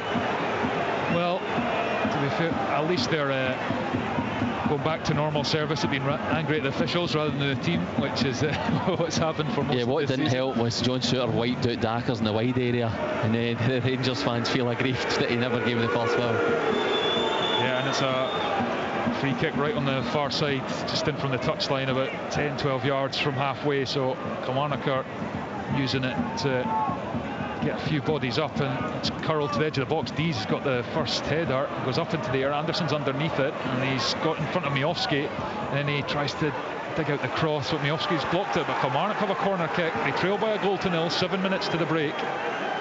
Yeah, freed them up a bit of space, Robbie Dees, because the two beyond the line, the Rangers zonal line, just run to the front and block. And then Dees got a hit. I thought he should maybe have done better with it and flicked on, but he popped up there. They eventually get the corner though. Yeah, corner on the far side, and usually the opportunities Stuart Kettle will be looking for from his team to make the most of. It's an in-swinger on top of Butland, who's missed it. It's tapped in. Kilmarnock have equalised. George Stanger has scored. Set piece into the 6-yard box, but Butland came, got nothing on it, and it was a tap in for Stanger. And out of nowhere, really, it is Rangers 1, Kilmarnock 1. It's a really good delivery, but you're expecting Butland. It's 5 yards out, 6 yards out, and Butland's not fighting MD. He just gets out, push with his fist, misses it, and he's just the defender's just coming round the back, and it's a simple tap in right at the back post. Well, I said get to half-time 1-0. I mean, that is a Brucey bonus for Kilmarnock, but Butland's had a shocker. I mean, he's just come and he's missed it, and then Stanger is a bit of, they've placed all the men, the big men at the back post, and that's where they are, and Stanger breaks free from that group of four and just gets a little half ball into the empty net. Like we said at the start of the game as well, that these are the moments now you want to see the players on the pitch saying, we've played well, let's get back into that and show some more chances. Yeah, just shake it off and move on. But what a fill-up for Kilmarnock, because they've barely had a touch of the ball, but it just shows you a free kick up, win the contact, win a set piece, hoist it to the back post, and Rangers has been their weakness. Well, one of their main weaknesses all season is cross balls into the area. Goalkeeper doesn't deal with it. I think it's about what I said about 10 minutes before half-time. Just dig in, get them to half-time 1-0. But when you get an opportunity like that from a free kick where they get a corner from and then they take advantage of it, that'll give Kilmarnock a lift. I think they have to try and do a whole lot better with the ball, but Rangers have been decent. Well, Stuart Kettlewell has incurred the wrath of the Rangers fans, because the ball came to him as it went out for a Rangers throw, and he just held on to it and rolled it away so that Asgard and Magoma couldn't take it quickly, and then the two players had to squared up to him. But Rangers coming forward. Danilo gives it to Gassama, right hand side of the box, goes to the byline, lays it across, or tries to lay it across. It's blocked out for a corner. We'll get a quick update from Willie Pataudry. Yeah, big chance there. It should have been 2-0 to Hibs. Clegy again causing all sorts of problems in behind Jack Milne, but Mitov does extremely well to come out and block it, but the danger wasn't over as Bowie had a second chance to slot into the back of the net, but a defender, I think it might have been Nicky Devlin, throwing his body at it and managing to block it. Huge chance for Hibs, not taken. Aberdeen at the other end with Carlson, it looks like he's got a free kick. Beach has played this up the command. Tap in. Oh, it's disastrous in the back for Kilmarnock. The goalkeeper plays it off his own man, and Miofsky simply could not miss. And having worked their way back into this game, it is an absolute gift, and it is Rangers 2, Kilmarnock 1. For any forward, it's your eyes light up because you're literally a yard out, head into the net. But Beach does well, gets the ball, and he's trying to send Kilmarnock on a counter-attack, and he's done that kind of sidewinder volley, and he's hit I think he's hit a defender in the back. It's bounced over his head. Miofsky's the one that's nearest to the goal, just goes and simply heads it into the empty net. It's an absolute disaster for for Beach and goal. You know, dear, I mean, I can't even comment. I was writing my note from the shooter from the corner, and then Nazy's obviously described it, and I'm saying about you get a lucky break to get 1-1, get to half time, and suddenly your goalkeeper goes and does something. I think with the way Kilmarnock have played, this is going to be chalked off here for offside. I think they're going to chalk this off. I think Bojan Miovski was possibly offside here. So is that a forward with the clearance? Yeah. Is that a Rangers player? Must have hit the Rangers player. Must have hit a Rangers player, yeah. And so the goal has been ruled out. So, Eddie Beach must be the most delighted, relieved man in all of Scotland right now, because... And I must say, see, last week coming into the team, and this week he's looked assured. He's been a good deputy. He's come in, not played a lot of professional football, so it's a test for him. Let's see how he recovers. See with the way the game is going, Stephen, like, you've just got an equaliser against the run of play, you have to say, and you've got a corner against and you defend it. Nope, there's a chance. Brandon in the box for Kilmarnock, flicked inside, and Suter was able to step in and clear out for a throw-in. And sorry, going back to it, do you really want to try and do the counter-attack 2 minutes from half-time? I think there's times where an experience you've got to say, that's exactly it. Slow it down. I think not a lot of first-team football. The message will have been hit them in the counter when they're open, and he's still in that mindset when it's 2 minutes before half-time. Watson flings it into the box. Suter wins the header. Back to Watson, who will get space to cross. He does. This time Butland takes it comfortably. Well, Kilmarnock got away with one, really. Eddie Beach, as we say, we've not got the benefit of replays, and it must come off a Rangers player, and then Miovski scampered through, was offside, and Kevin Clancy loses his footing, which is why you can hear the cheers around Ibrox right now. Play on, the referee's regathered his composure. 1 minute to the break, and it's 1-1. Cornelius into the feet of Miovski. Watson gets a touch on its way through, I think, and here is Watson. Good feet from the youngster, and gives it to Dackers, who then slides it to Kilty, and Suter challenges him, and it's out for a Kilmarnock throw-in. Kilmarnock have definitely the lift here from first the goal, but secondly the second Rangers goal getting chopped off. They're the ones that are livelier coming in this last couple of minutes. Yeah, absolutely. And Beach, just 22 years old, chalk that one up as a learning experience. As Brandon flings it to the feet of Dackers, lays it to Kilty. Rangers get a little challenge in, but then lose it. Dackers back to Brandon, and Watson with a low cross. Suter slides in and clears. We're into 2 minutes of stoppage time at the end of this first half at Ibrox. Rangers 1, Kilmarnock 1. It's Beach, the goalkeeper, sends it long, right on top of Marcus Dackers. Comes off his back, and he's penalised. As Cornelius went down in a crumpled heap on the turf, and the yellow card comes out for Marcus Dackers, which... When that ball gets sent hard and high from Beach, and Dackers takes a few steps and jumps, you know that you're in trouble if you're a centre-half, and that's what happened. He's just caught him with a stray elbow, I think. Pretty hard to control running those off that, though. I could see Bruce Anderson, Daisy, that's you and I know we were okay there for small guys, but when you get a big tall centre-half next to you, you're off, and Anderson was, and they were in an area again, it could cause problems. That Suter to Cornelius, just over halfway, lashes it with the left boot into the box, and Danilo has made a run, but as always asking too much. The Rangers forwards, it's taken a deflection, I beg your pardon, on the way through, so it's a corner kick. As that was given, Danilo was charging towards Kevin Clancy, saying, "Did you hear it? Did you hear it?" The skiff off the forward. I certainly didn't. Corner kick to Rangers, though. We've got about 30 seconds left of the first half. It's 1-1 at Ibrox. Tavernier corner on the far side, and he's asked to wait by Kevin Clancy, the referee. As there's some pushing and shoving in the box. It is Tavernier. Outswinger. Brandon is at the near post to head it away. Controlled by Gassama. Good turn. And then he goes down. And the challenge of 2 Killie players, and the free kick is given. Robbie Dees and Greg Kilty fuming with that one. It's a free kick to Rangers, and this certainly will be Tavernier territory again. Oh, there's no doubt. I was just laughing at Greg Kilty's reaction to getting the free kick against him, like a big baby jumping about and not happy. But there's an opportunity for Rangers. I think he did get clipped, and it's a free kick. What is it? Needs about 30 yards. Yeah. Definitely an opportunity for Tavernier to get up and down. Cornelius can also hit a free kick, as we've seen for Canada. Yeah, it's one that could be a left footer or a right footer, really, but Tavernier and Cornelius are over it. A big centre back might fancy another here.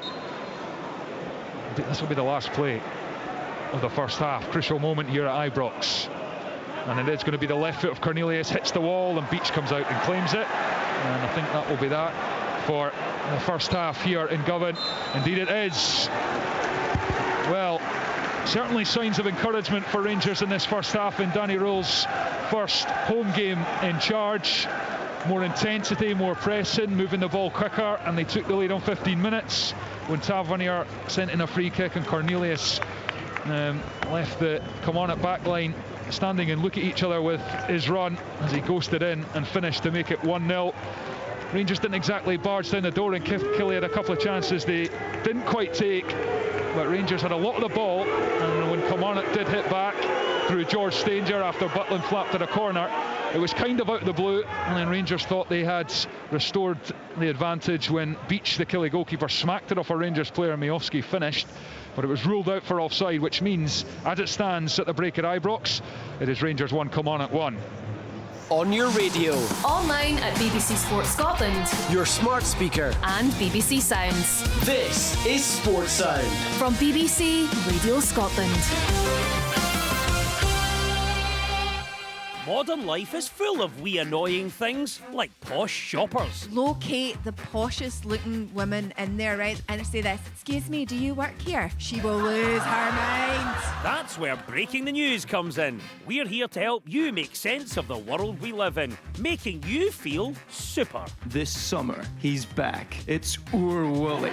Breaking the News, Friday from 1:30 on BBC Radio Scotland and Sounds. You're listening to Sports Sound with me, Richard Gordon. Half-time at Ibrox. In our second live commentary match, it is Rangers 1, Kilmarnock 1. Earlier, a 3-1 victory for Heart of Midlothian against Celtic. Dane Murray's early own goal cancelled out quickly by Callum McGregor, but 2 goals in the space of 3 minutes won it for Hearts. Alexandros Kiziridis cutting in from the left and smashing it into the bottom corner. And then an excellent penalty from Lawrence Shankland, his 8th goal of the season, to secure the win that moved Heart of Midlothian 8 points clear at the top of the Premiership table. They have played just over an hour at Pittodrie, where Aberdeen are taking on Hibernian. 1-0 for the visitors. The last we heard, Willie Miller, just give us an update on how the game's been progressing. Yeah, it's still 1-0. Richard Hibbs lead this afternoon. How it's progressing in the second half, Hibs had a huge opportunity to make it 2. Cleege taking on Milne. Milne had a couple of yards of a start on him, and Cleege actually managed to get a couple of yards in front of him. Mitov did extremely well coming out, narrowing the angle. Cleege should have done better, with the finish as well, maybe lifting it a little bit over the goalkeeper as he went down. But then the rebound fell to Bowie, and he had the second opportunity in the same move to slot it into the back of the net. Didn't show enough composure, although Aberdeen did have bodies. I think eventually it was Nicky Devlin that actually blocked that one. At the other end, Clarkson had a good strike low. It was well saved. Carlson flashed one over the bar. It's been pretty much the same kind of a type of game where it's going end to end. Not a huge amount of chances in front of goals, other than the ones I've just mentioned in the second half. Aberdeen, Jimmy Tulane ringing the changes at half time. Leighton Clarkson, Milanovic and Dorrington coming on. Palaversic going off, Auschwitz and Jensen, and then made a second substitution and during the second half when Lacetic came on for Nisbet. So I think that tells you that Jimmy Tulane maybe just trying to inject some fresh energy into the game. It's quite a fast, in terms of pace, it's a fast flowing game. In terms of quality, it's not quite there as yet, but it's intriguing. It keeps you interested in the game, that's for sure. There's not any defensive play out there. As soon as the opposition get the ball, they want to go and attack. So for the fans, and I think it's over 18,000, 227 actually. Chance! Oh, Martin Boyle, how does he not get on the end of that? The flag goes up anyway. It would have been offside, but down the left-hand side, cross into the box. Martin Boyle just not managing to get the head on it. So that kind of sums it up, Richard. You know, fast-flowing football, end-to-end stuff. Only the one goal, a few chances in between, but it's keeping your attention, that's for sure. And a big crowd. The atmosphere is pretty good. Yeah, I mean, it's a measure of the support that Dons have been getting, that they have still got that kind of support when you think of how the bulk of the season has gone. Just as Willie was talking there, I think another change as Keskinen came on for Malloy for the final half hour or so. I mean, he's absolutely going for it, Willie. Yes, I couldn't get all the changes in, Richard. Yeah. I mean, it's incredible. Yeah, and I think when you're playing the two games, you've got the game on the Thursday night as well. It's to use the energy, isn't it, and to spell the players that have given a lot in the Thursday night, and maybe seeing that it's affecting them in the Sunday afternoon. Oh, that's a good one across. Oh, another big opportunity. Lazetic again, a little bit like Martin Boyle there. I'm not sure how he didn't manage to get a touch on it, as Keskinen making a major impact down the left hand side, drilling one across the face of the goal, and Lazetic just not getting on the end of it. Carlson now with the opportunity, but well defended. I think it was Clegy actually. No, it wasn't. Anyway, it was well defended. So that going from end to end, and it's keeping you in anticipation. You're just waiting for the real quality to actually come to the fore. The energy is definitely there, but maybe the quality is just lacking. It would be a massive, I mean, clearly it's big for both teams, but if Hibernian can back up that win against Livingston, particularly given events across the capital, where Hearts are absolutely flying, Hibs will be so determined to at least hang on to this lead or indeed add to it. Yeah, of course. Richard, you know how, I have to deal with a Hearts supporter just about every Saturday, and you know who I'm talking about, so he'll be disappointed at this moment in time. And as far as Hibs are concerned, David Gray will be delighted that he's putting in a fine show here. I think generally in terms of chances and energy and possession, I think it will be pretty even. But that goal, that's all important goal, isn't it? Clegy taking it extremely well. He's a threat. He's got an immense amount of pace, and if Aberdeen are pushing forward, and Martin Boyle on there as well, so you've got Clegy and Boyle. If they go forward, then it's going to be really difficult for the Aberdeen defence to keep an eye on these two with the pace that they've got. So yeah, Aberdeen have got to try and get back into it, but they've also got to be aware of the pace that these two have up top as well. So it's been a good game of football. I've enjoyed it. Maybe some more goals would be the order of the day, but as far as the intent is concerned, I don't think anybody in the stadium can have any complaints, apart from the maybe 16,500 Aberdeen fans, because they're getting beat 1-0. Yeah, Aberdeen making the 5 changes, Hibernian just 2, I think, so far. Of course, both in action on Wednesday night. Hibernian at home to Rangers, Aberdeen are away to Kilmarnock. We'll have Sports Sound. We're on from 6 right the way through until 11 o'clock on Wednesday, so join us for that when there'll be live commentaries. There'll be open all mics as not only those 2 matches, but Celtic against Falkirk, Motherwell Dundee United and St Mirren against Hearts. All that to come on Wednesday. Remember, tonight at 7:15, BBC Scotland channel, all the action, the best of the highlights from the 3 games today, and also there'll be brief highlights from the 3 matches yesterday. The wins for Dundee United, Falkirk and for Motherwell.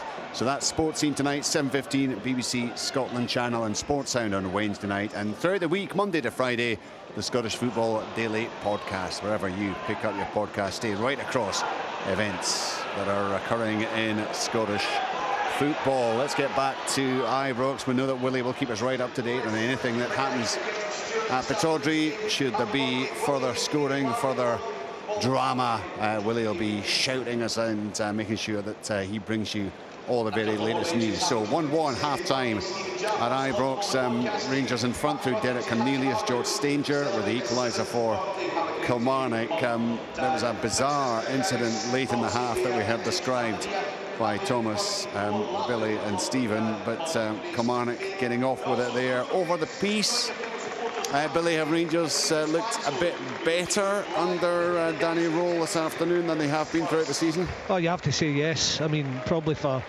35-40 minutes they were doing everything that the Rangers fans would want them to do. A back five, wing backs of Gassama and Magoma, and getting them high up the pitch as well, sometimes rolling into a four as well, the way Derek McInnes used to do with his Kilmarnock team, and it suited them well. They've not had enough up front from Danilo and Miovski though, but overall they were the better team, were leading the game. And a little bit like last week, mind you, it got to half time with Dundee United 4, they tweaked it, but as soon as Kilmarnock score, Rangers flatten out, and it's they looked a wee bit suspect again, and it's that mindset Stephen and I were talking about to you before the game, Richard, where they start doubting themselves. Can understand why, but overall for 35-40 minutes Rangers were playing really well, were 1-0 up. They thought they got themselves 2-1 up as well, but Beach got away with a near disaster in football terms, as you'll see. So still 1-1, but Rangers have played better in that first half. Yeah, I've not seen it yet, so just for anyone who is wondering what on earth was going on, just explain as best you can what exactly occurred there.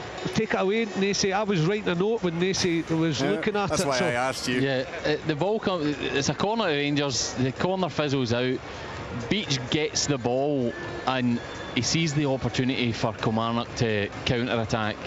So Sanchez Brotto style sidewinder volley is what he tries, but the trajectory is very low and it obviously hits a Rangers forward or a Rangers player in the back and loops over his head, and the ball bounces 5 yards to go and Miovski just knocks it in with his head. Wow. So it's a big let-off. Initially I think Thomas had thought that it had come off a Kilmarnock player.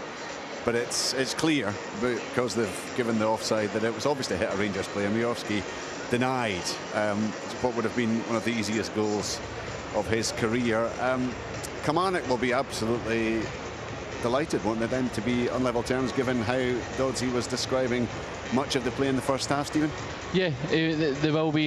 I think Stuart Kettle will be disappointed that they've not done as well as previous games in possession, and they've not had loads of the ball. They've sat in their shape and been organised, like we spoke about at the start, but they've not managed to trap Rangers and win the ball back. Rangers have controlled everything.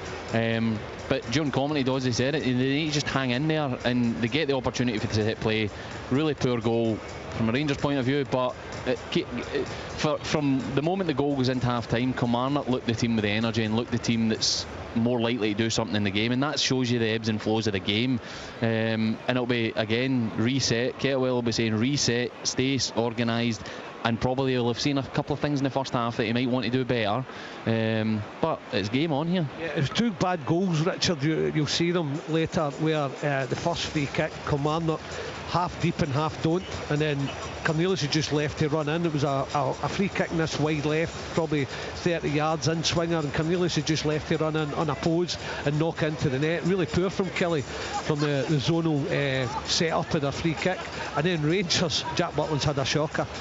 Corner kick, just comes for it, completely misses it, and Kilmarnock had placed the four big ones at the back. The kind of split, Stanger was left, and he just half volleyed it home into an empty net. So two poor goals to give away.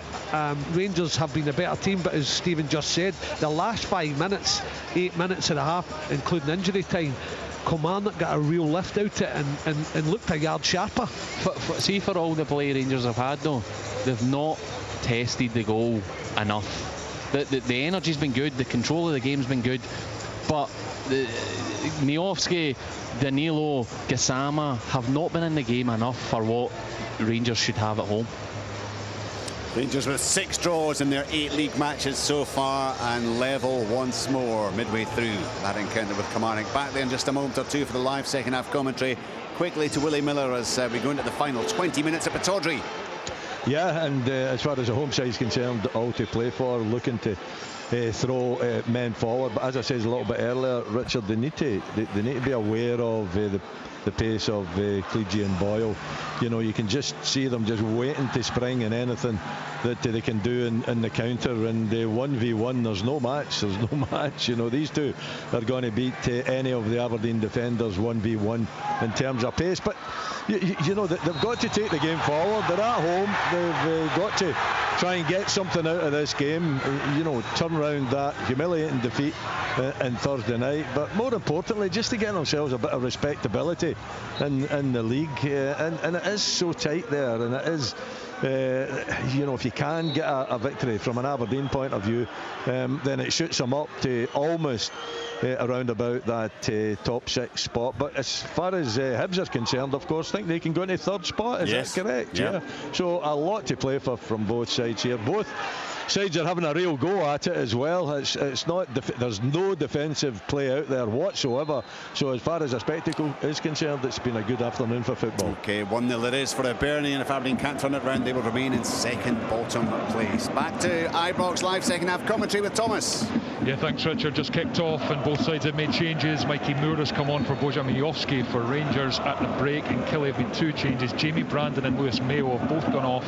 And Zach Williams, the left centre back, is on, and James Brown, right wing back, on for Brandon. So both managers turned to their benches early here at Ibrox. It is 1-1, and it's good to see actually Terry Butcher on the pitch at half time here at Ibrox. Got a warm reception. It's a free kick for Rangers just in defence as Suter carries forwards, waits for an option to appear, and none does really, so goes back to Tavernier and then to Suter.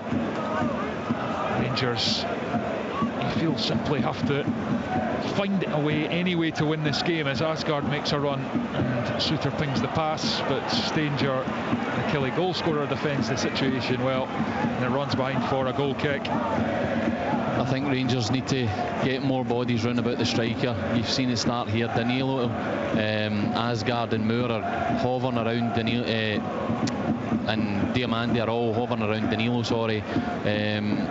for when it links up to get that ball and runs forward beyond the back line. Beach launches it long, Raskan can't take it, it's a difficult one, and then it's Suter into midfield, and Lyons has come away with it, and here he is, clips it up to the edge of the box, but it's, or into the box, but it's too close to Butland, who claims it, and Jack Butland will be ruining that mistake in the first half that helped Killie equalise.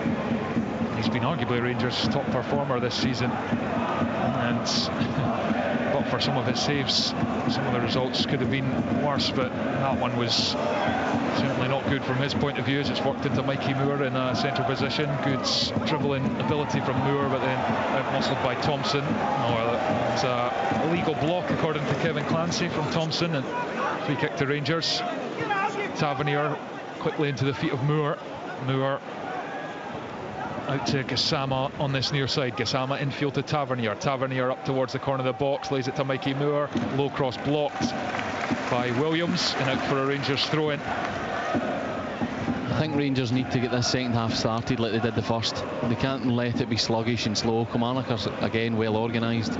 It's Mikey Moore, turns on the edge of the box, and now it's Diamandi lines up the shot. Oh, it's a wild one. It's a complete swipe off the outside of the left boot, and it goes well wide. Try to get a look at this Rangers shape. I mean, Mikey Moore, Gassama's like still this back five with Magoma and Gassama getting tucked back in when out of possession. Mikey Moore's trying to go up, so's Diamandi, and it looks as if Asgard is like more to the left now, and Mikey Moore's more narrow into midfield. It's a strange setup. Asgard wins the header, it drops, Brown scampers inwards to try and retrieve it, but Suter gets there first, and then Asgard back to Cornelius. Cornelius strokes it to Butland. Oh, and then almost ball given straight to Bruce Anderson, but Tavernier just got there Oh, and then Thompson's won it off Tavernier, and now it's Anderson still going, and he's penalised for bumping Raskan to the turf. That could have been a bad one. Tavernier gets caught in the ball. Kilmarnock have 3 players in the attack, but Raskan does well to get his body in between the ball and Bruce Anderson. Played to Asgard. Asgard crosses halfway, carries into Kilmarnock territory down the left-hand side. He's forced to come back the way. Then he curls one into the penalty area from deep, but that's no use, and it goes through to Beach, the goalkeeper. So, yeah, it's change has been made by both managers, and the game yet to settle in the first kind of 4.5 minutes of the second half. 1-1 it remains, still 1-0 to Hibs at the Tawdry against Aberdeen. Will he keep us up to date? Something major happens in the closing stages of that one. Thompson to Watson with a header, back to Thompson. Thompson into Lyons, touches it towards the touch line, and then back to Williams and all the way back to Beach, who first time sends it long to the halfway with the right foot. It's won by Anderson, bounces, Diamonde beats Kilty to the ball, goes back to Suter, and then all the way through to Butland, and it's out to Magoma, left back, infield to Asgard. Asgard carries it to the edge of the centre circle, then Tavernier to Gassama into Raskan, and then Raskan back to Suter. Suter first time to Cornelius, who's got loads of space now. The centre back to dribble forwards. He halts slightly and gives it to Magoma. Magoma into Diamonde. Diamonde slides it back to Magoma. Magoma stops it and then gives it back to Diamonde. Dummies the cross on the left foot to let it roll into his right, but I think the option was to just send it in there, and then Cornelius exchanges it with Diamonde, who is at the byline, and again he's trying to turn away and get it onto the right foot, but it goes to Magoma, who sends it in with the left, and then Danilo's in between the defender, and he scored! Danilo gives Rangers the lead once more. Brilliant header, which kissed the inside of the post on its way in, and it is Rangers 2, Kilmarnock 1. It's an excellent ball in the box from Magoma in the left area. There was actually a wee bit of frustration from the crowd just in their wide areas, the combinations, the forward runs. That's probably not been worked on that much, and he's forced into getting out his feet and delivering a ball, and it's an excellent ball right to the back post. Danilo's between the centre halves, and he heads it just down into the ground off the post, off the back post, and it's a brilliant time to score a second goal. You know what? I mean, it's really good for Rangers. The build-up, Diamande getting wide on a few occasions, then the run from the Goma, then the cross, and then it's a really good header because he just glances it. It takes an eternity to go in off the post, but if you're a Kilmarnock, I'll tell you what, sure, Kettle will be raging. That's where I'm getting to, because when the cross comes in, he's the smallest guy there. He's a bit amongst these 3 big centre halves. He gets between 2 of them and he gets a header on goal. Brilliant from Danilo, but from a Kilmarnock point of view, I think Stuart Kettlewell will be absolutely raging with that goal. Dackers gives away the free kick. Danilo's first Premiership goal of the season, and he took it like a confident number 9, and it was a lovely header steered inside of the post. Beach was rather helpless in the Kelly goal. The Rangers in front again. Crucially, can they build on it now? As Kevin Clancy chats to Cornelius and Dackers, who are having a good battle throughout this game. Dackers was penalised there.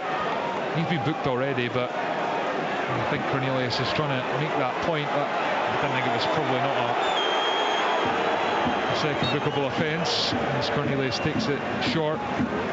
Rangers looking to move on to 12 points from 9 games, which would take them level with Falkirk and go above them on goal difference. It's Suter, fires it into Diamonde, takes it on the turn, and then drives forwards, and then goes down the line from Magoma.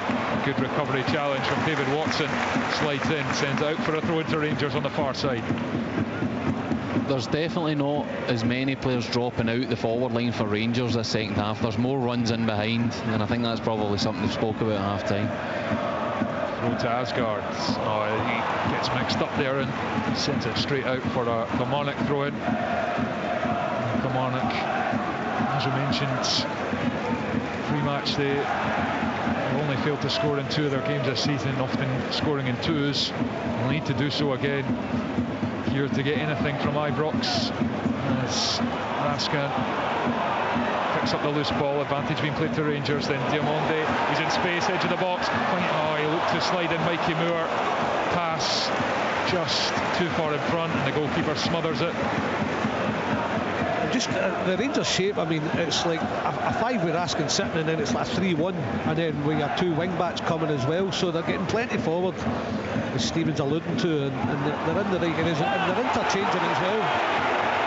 Tavernier wanted Butland to come for that, and he had to run all the way back and managed to get the ball away anyway. But I think he should have came for it to take all pressure off. If not, that uncertainty creeps in, as you've just heard. He's been through one of those days, Jack Butland, and he tries to show control, but you can see it's got to him with a goal and a couple of mistakes within the game. Asgard to Mikey Moore has got a bit of grass to work with, gives it to Gassama, returns it to Moore just outside the box.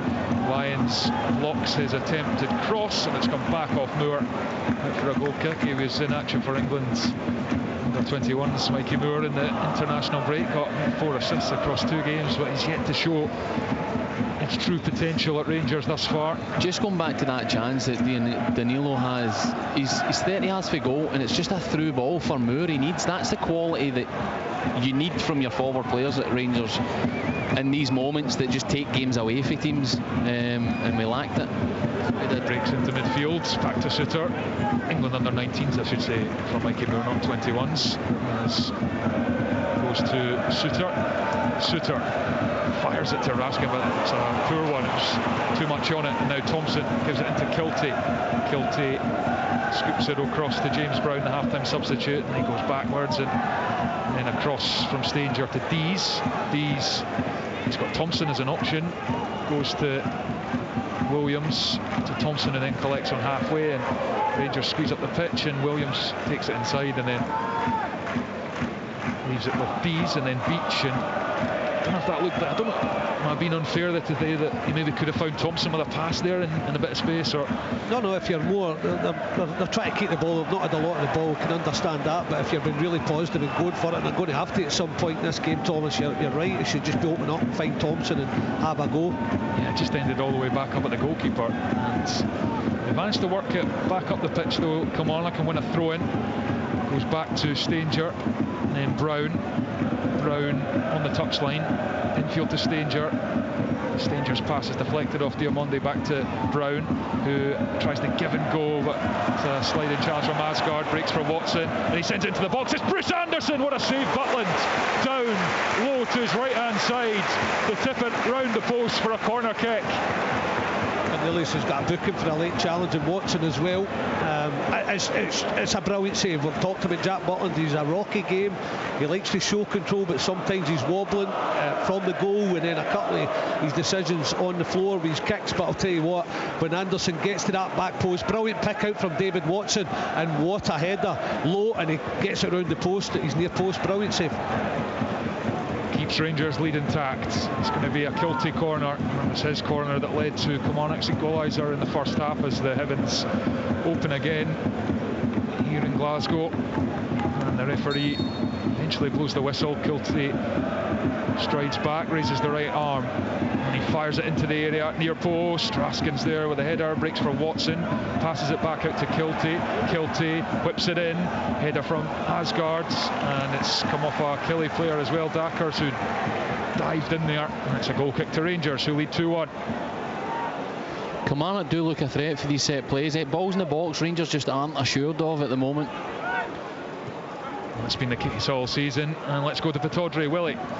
Well, that's a game over and done with from an Aberdeen point of view. I've got to say, second goal for Hibs. As I said on the break, Aberdeen pushing men forward, leaving huge gaps at the back. Ellie Yuan runs the full half of the pitch to eventually show the composure that has been lacking in front of goal, taking it around the goalkeeper, clipping it over the top of Mitov, and it just nestles into the back of the net to give Hibs the second goal. And at 87 minutes, you can't see Aberdeen coming back from this one. 2-0 Hibs. Hibernian going up to thirds in the Scottish Premiership. Rangers trying to push themselves into the top half here as Diamande flashed across goal. No one's there to try and steer it on target. Gassama's collected it next to the corner flag on this near side, drops the shoulder, then goes back. Thompson is really tight to him and gets the challenge in, and now Kilty has it. He's got a lot of work to do, but he's ghosted past Tavernier here, and Tavernier's then bundled him to the ground, and it will be a Kilmarnock free kick. Again, the Rangers' chance comes from brilliant work on the left-hand side. Magoma, Asgard, Danilo and Diamande are all linking up, making their forward runs, gets played down the outside, and it's a brilliant ball across. Gassama's probably on his heels and doesn't get into the back post, and the chance fizzles out. Williams is over this free kick. I can only imagine Lewis Mayo was perhaps injured, because he's started every game. Ever present at the back for Kilmarnock, but Williams is on and he sends it up to the edge of the box.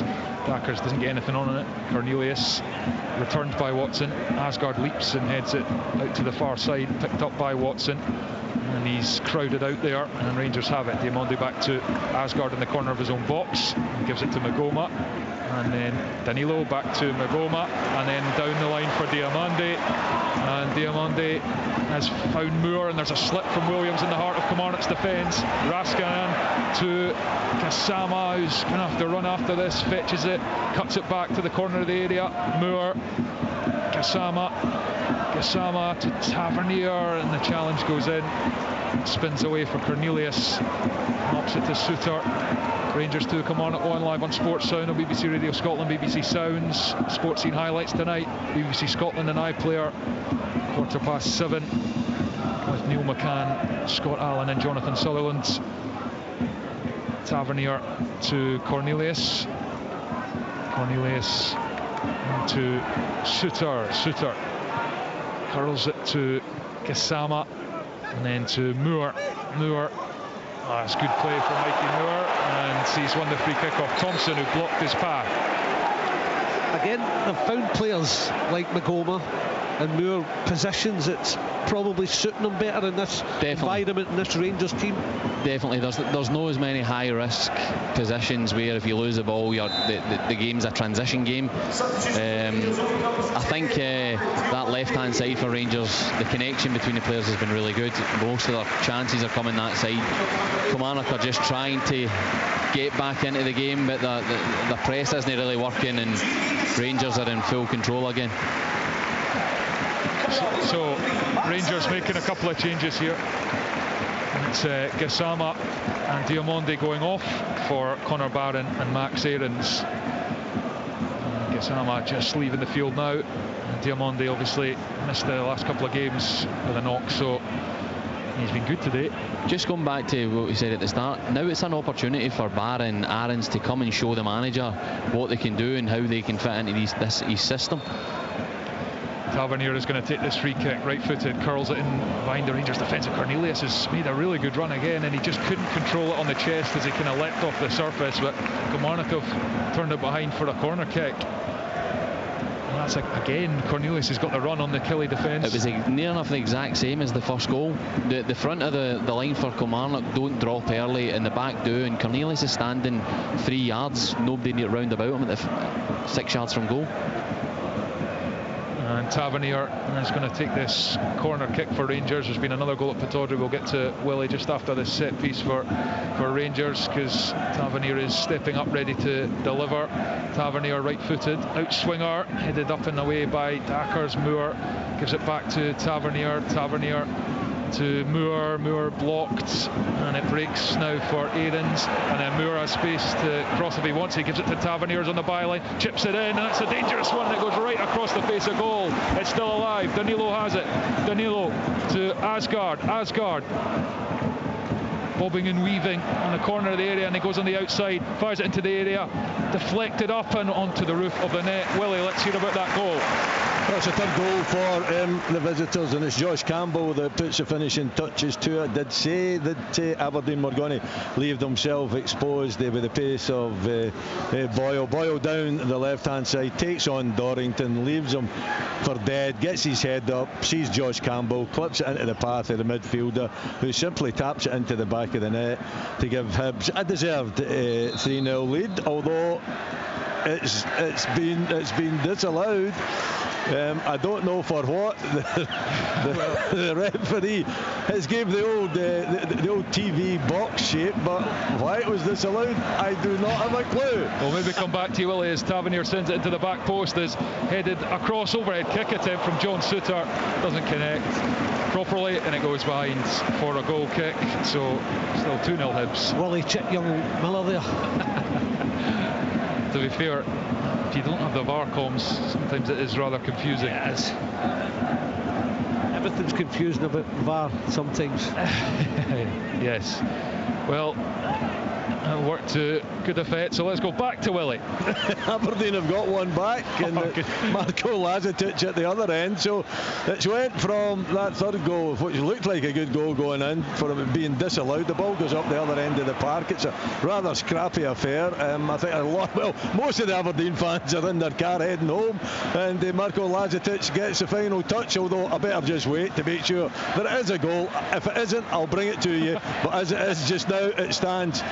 I think it's 2-1 for Aberdeen. It is indeed for Hibs. It is indeed 2-1 for Hibs. Thank you, Willie. Rangers come forward here. Big switch out to Max Aarons, looking to build on their 2-1 advantage. Aarons, edge of the box, comes inside. Left-footed strike, blocked by Dees. And it's still in play. James Brown is going to go across and get it for Kilmarnock. Smashes it into the air. Dackers goes up, comes off his shoulder. Spins for Souttar. Composure from him to get away from a Kilmarnock player, and then it's back with the Scotland international defender Tavernier to Barron. Kelly heading towards a 9th straight league defeat here at Ibrox as Tavernier clips it into the box, and it skips off the surface and away. Stanger holds off Danilo, who at the moment, as it stands, is the match winner. Still plenty of time left, 65 on the clock here at Ibrox. 2-1 Rangers lead. Souttar receives the throw in, knocks it away from Dackers into Raskan, first time to Cornelius over Danilo to Robbie Days, and full time at Pittodrie, and it has indeed finished. Aberdeen 1, Hibernian 2. Hibs up to third in the Premiership, and starting to look more like the side we saw from November to May last season, as Butland sends it long, and it's headed to Raskan off his chest, and the free kick is given. He was nudged to the turf. And now it's an interesting period of the game, because it's just a wee bit of a lull, and you feel Kilmarnock haven't looked like scoring in this second half. Just, well, I sort of say that one chance that Butland tipped away from Anderson's header, that's the only opportunity they've had, but we've seen they don't need much invitation. They've managed to be fairly clinical so far. No, they don't, and I think that's seen by the Rangers manager at the side of the pitch, trying to get them to start moving the ball quickly again, because I think that's where they have had their best moments. He's not wanting them to take loads of touches. He wants them touch, move it on, keep moving the picture for what Kilmarnock need to defend. Danilo goes down there, and looked like he might have been caught by Dees, or the ball is away, and it's all the way back through to Butland. Butland sends it long, but there's no one there as it bounces into the arms of Evie Beach. It's one of those games, Thomas, Rangers get a third, you think they're going to win it comfortably, but the longer it goes, you think, get that feeling Kilmarnock will get a chance. So it's what we said in the first half. Kilmarnock have got to dig in, make sure they get to like 15 minutes to go, and see if they can create an opportunity. Well, they've got a throw in here, just one long ball, and Magoma was forced to turn it out for a throw in, and it's right up maybe 8 yards away from the corner flag, and it's going to be Scott Tiffany who's going to replace Bruce Anderson for Kilmarnock now. I understand that. Yeah, the pace, something different to get beyond Rangers at times. Yusuf Chermiti is also going to come on for Rangers, and it's Danilo.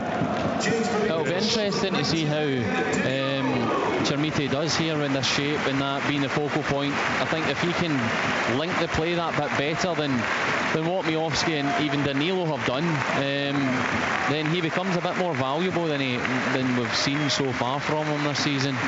So it's probably another moment where it's a big 25 minutes for Chermiti. 8 appearances without a Rangers goal for Yusuf Chermiti as he comes on to the Ibrox pitch.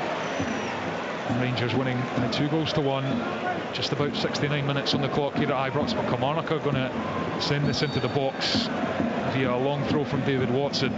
Here he comes, flings it into the area near post, and it drops just for Cornelius to manage to squeeze away to Chermiti, and he's dispossessed there, and it's a free kick as well to Kilmarnock.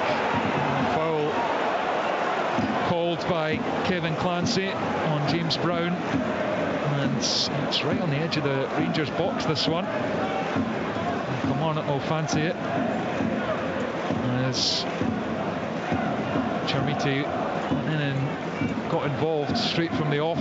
It's one of those ones he did well initially and held it up, because it was a 50-50. He gets here, he holds it up. I think it was against James Brown. He gets injured, and then he doesn't see the other man coming, tucking round. Kilmarnock player comes and tries to rectify it and gets a touch, and Chermiti takes him out. So you said it, Stephen.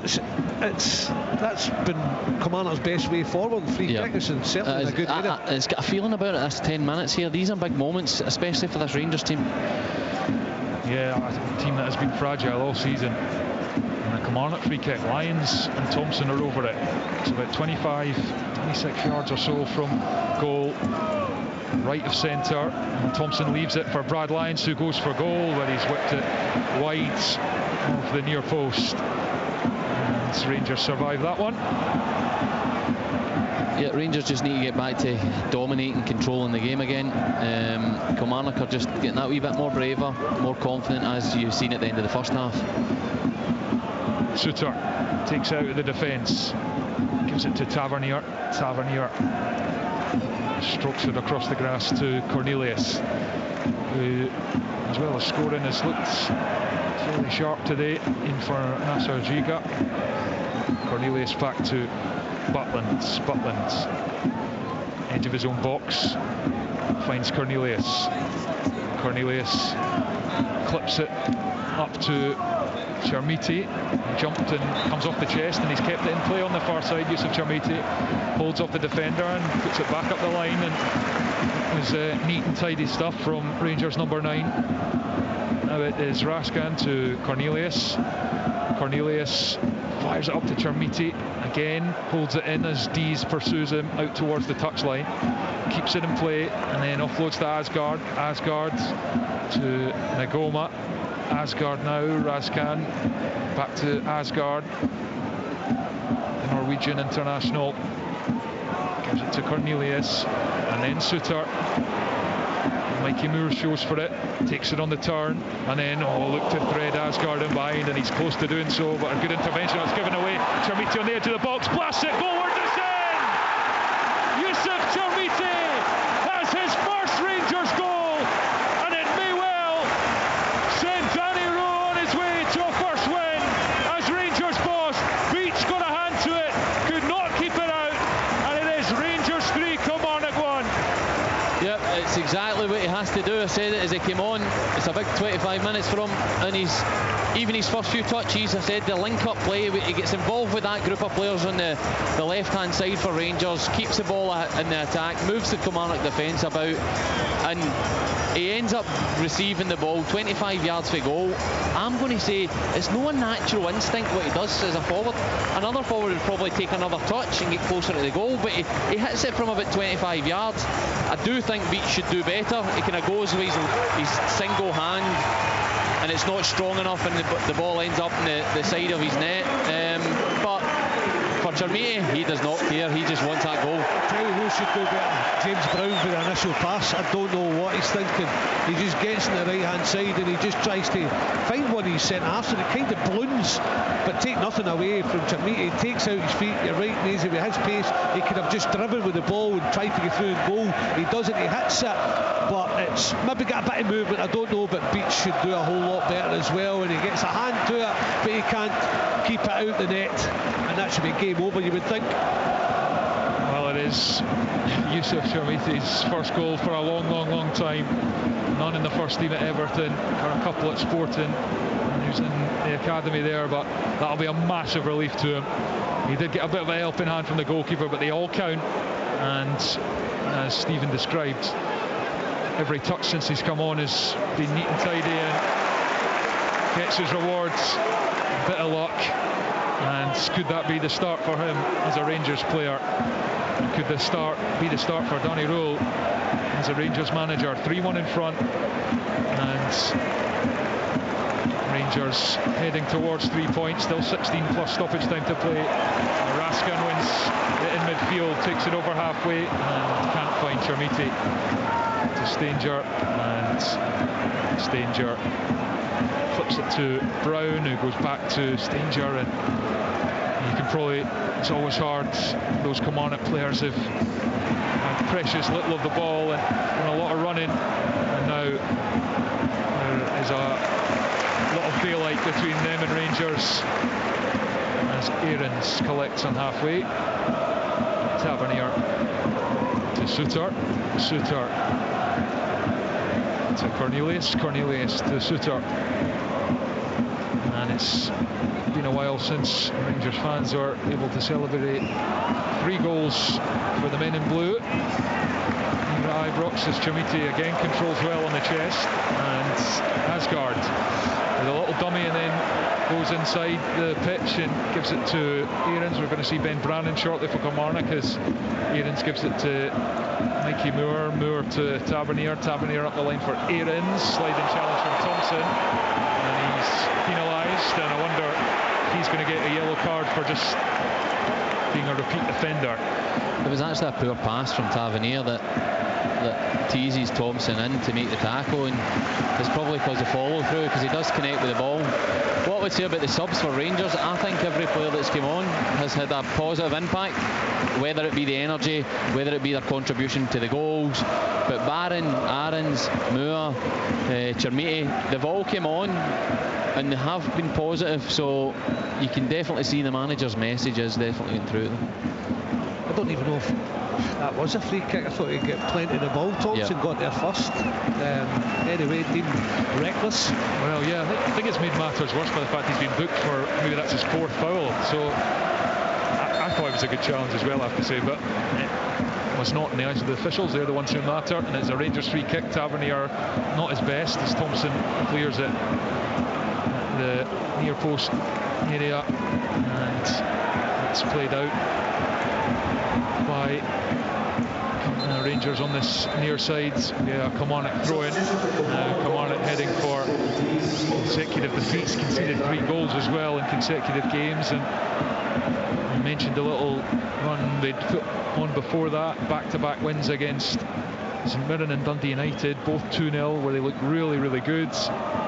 It's a couple of setbacks now, unless they can produce a bit of a miracle here in the final 13 minutes at Ibrox, trailing by 3-1. Thompson up the line, drops for Raskin, and then it's Chermiti and Barron to Mikey Moore with a header. Aarons going backwards, gives it to Cornelius in the centre circle. Cornelius to Tavernier into towards Chermiti, and then Barron and Asgard to Megoma, arriving from left back. Megoma on the outside. Cross is blocked by Brown, who does well with the acrobatic clearance to prevent the corner. Throw in to Rangers. That's just another example there of Chermiti. The space opens up in front of him and they play it into his feet. He just links up with Barron and keeps the speed in the attack. That's probably what was missing with Miofsky and Danilo earlier in the game. I'll tell you what they've had. He's coached that you can see it. They have got midfield runners going beyond nearly every occasion, whether it's Moore, which has come on, Asgard's done it consistently, Gassama did it at times, Magoma's done it for wide areas. They've definitely got somebody going beyond and stretching that Kilmarnock defence. You can see he's worked at it. Aarons to Raskan. Raskan finds Suter at the back. Suter to Tavernier. Tavernier to Aarons on the touchline. Aarons curls it into the box and Chermiti makes the run. He's won the challenge and Moore drills it and it deflects just wide of the post. Took a nick off a Kilmarnock player, but it just creeps past the upright. The confidence has grown. As I said, all the subs that have come on, positive impact, they're enjoying it. Again, space into Chermiti, or it's a kind of ball over the top of the left centre half. Chermiti fights with the middle centre half, but gets control of it. Moore's underneath him, he lays it back. Moore takes a good shot, takes a deflection and goes out for a corner. 11 minutes left, plus stoppage time at Ibrox. Rangers 3, Kilmarnock 1. It is a corner to Rangers on the far side. Tavernier is going to take. And he comes with the right foot, curls it into the edge of the 6-yard box. Oh, a brilliant block on the line. I don't know if there's a goalkeeper who got a touch there as Cornelius directed it towards goal. I think Brown got the touch. He's heading for the bottom corner. I think it's so important to get somebody on that front post area. Once it goes beyond him, I think as Brown is deepened and then puts it away, and it's 4-1.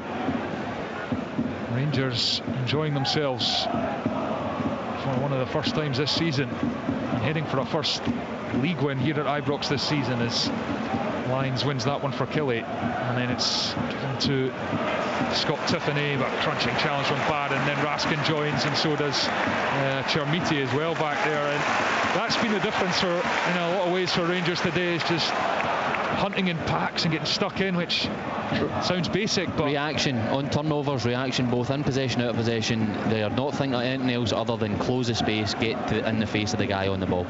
As if nearest man, if you lose it, nearest man get there, trigger a reaction and trigger a press. Aarons plays it off Thompson, throw in just short of halfway, and Lyle Cameron's going to come on here for Rangers, and it's Theo Asgard that is going to come off. And you know, like a lot of these Rangers signings being written off to an extent, but he's showed flashes today, and of course his screamer last time. I think he's been the best player on the park. I think he's the best player of the day. His intelligence, he runs forward, his intelligence to pick up space, he's strong, he'll happy to take it when there's somebody right on him. I think he's been the best player in the park today. Nice moment for Lyle Cameron, because he missed 5 games injured and then has been unused on the bench the last few, so getting back up to fitness, on for the final 9 minutes at Ibrox. Rangers 3, Kilmarnock 1. Hearts beat Celtic at Tynecastle on the lunchtime kick-off to go 8 clear by the same scoreline, and Hibs 2-1 winners at Pittodrie to move up to third, as squeezed forward by Raskan to Lyle Cameron, comes in field and gives it to Barron, who scoops a pass up and out to the left hand side for Mikey Moore, who will get there and manages to keep it in, and he's swivels round and wins the throw in, and that's actually come off Moore last for the Kilmarnock throw in over in that far corner. Rangers 3, Kilmarnock 1. Rangers going up onto 12 points alongside Falkirk. The Hearts on 26, Celtic on 18, Hibs on 14, United on 13, and Rangers and Falkirk on 12. On a bit of a scary moment at the back there for Killie, but Stanger recovered the situation, scampered back and clears it out for a Rangers throw. Cameron receives it, gives it back to Megoma, and then to Cornelius to Lyle Cameron, and then back to Suter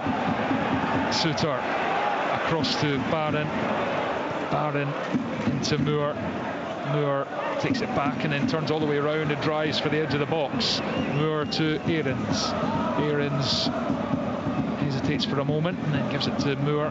Back to Aarons. Aarons, not much space to work with, and he has to go all the way back to Suter, who then in turn has to go back to Butland. The Rangers goalkeeper, who will be grateful that his team have managed to cover the situation after he was culpable for Kelly's equaliser, but did make a really good save to deny Bruce Anderson as well, and it was 2-1 as Suter gives it to Tavernier, back to Suter and then to Cornelius.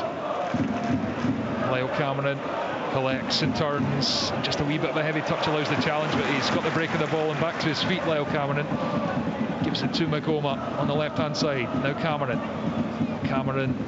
to Cornelius, and the referee,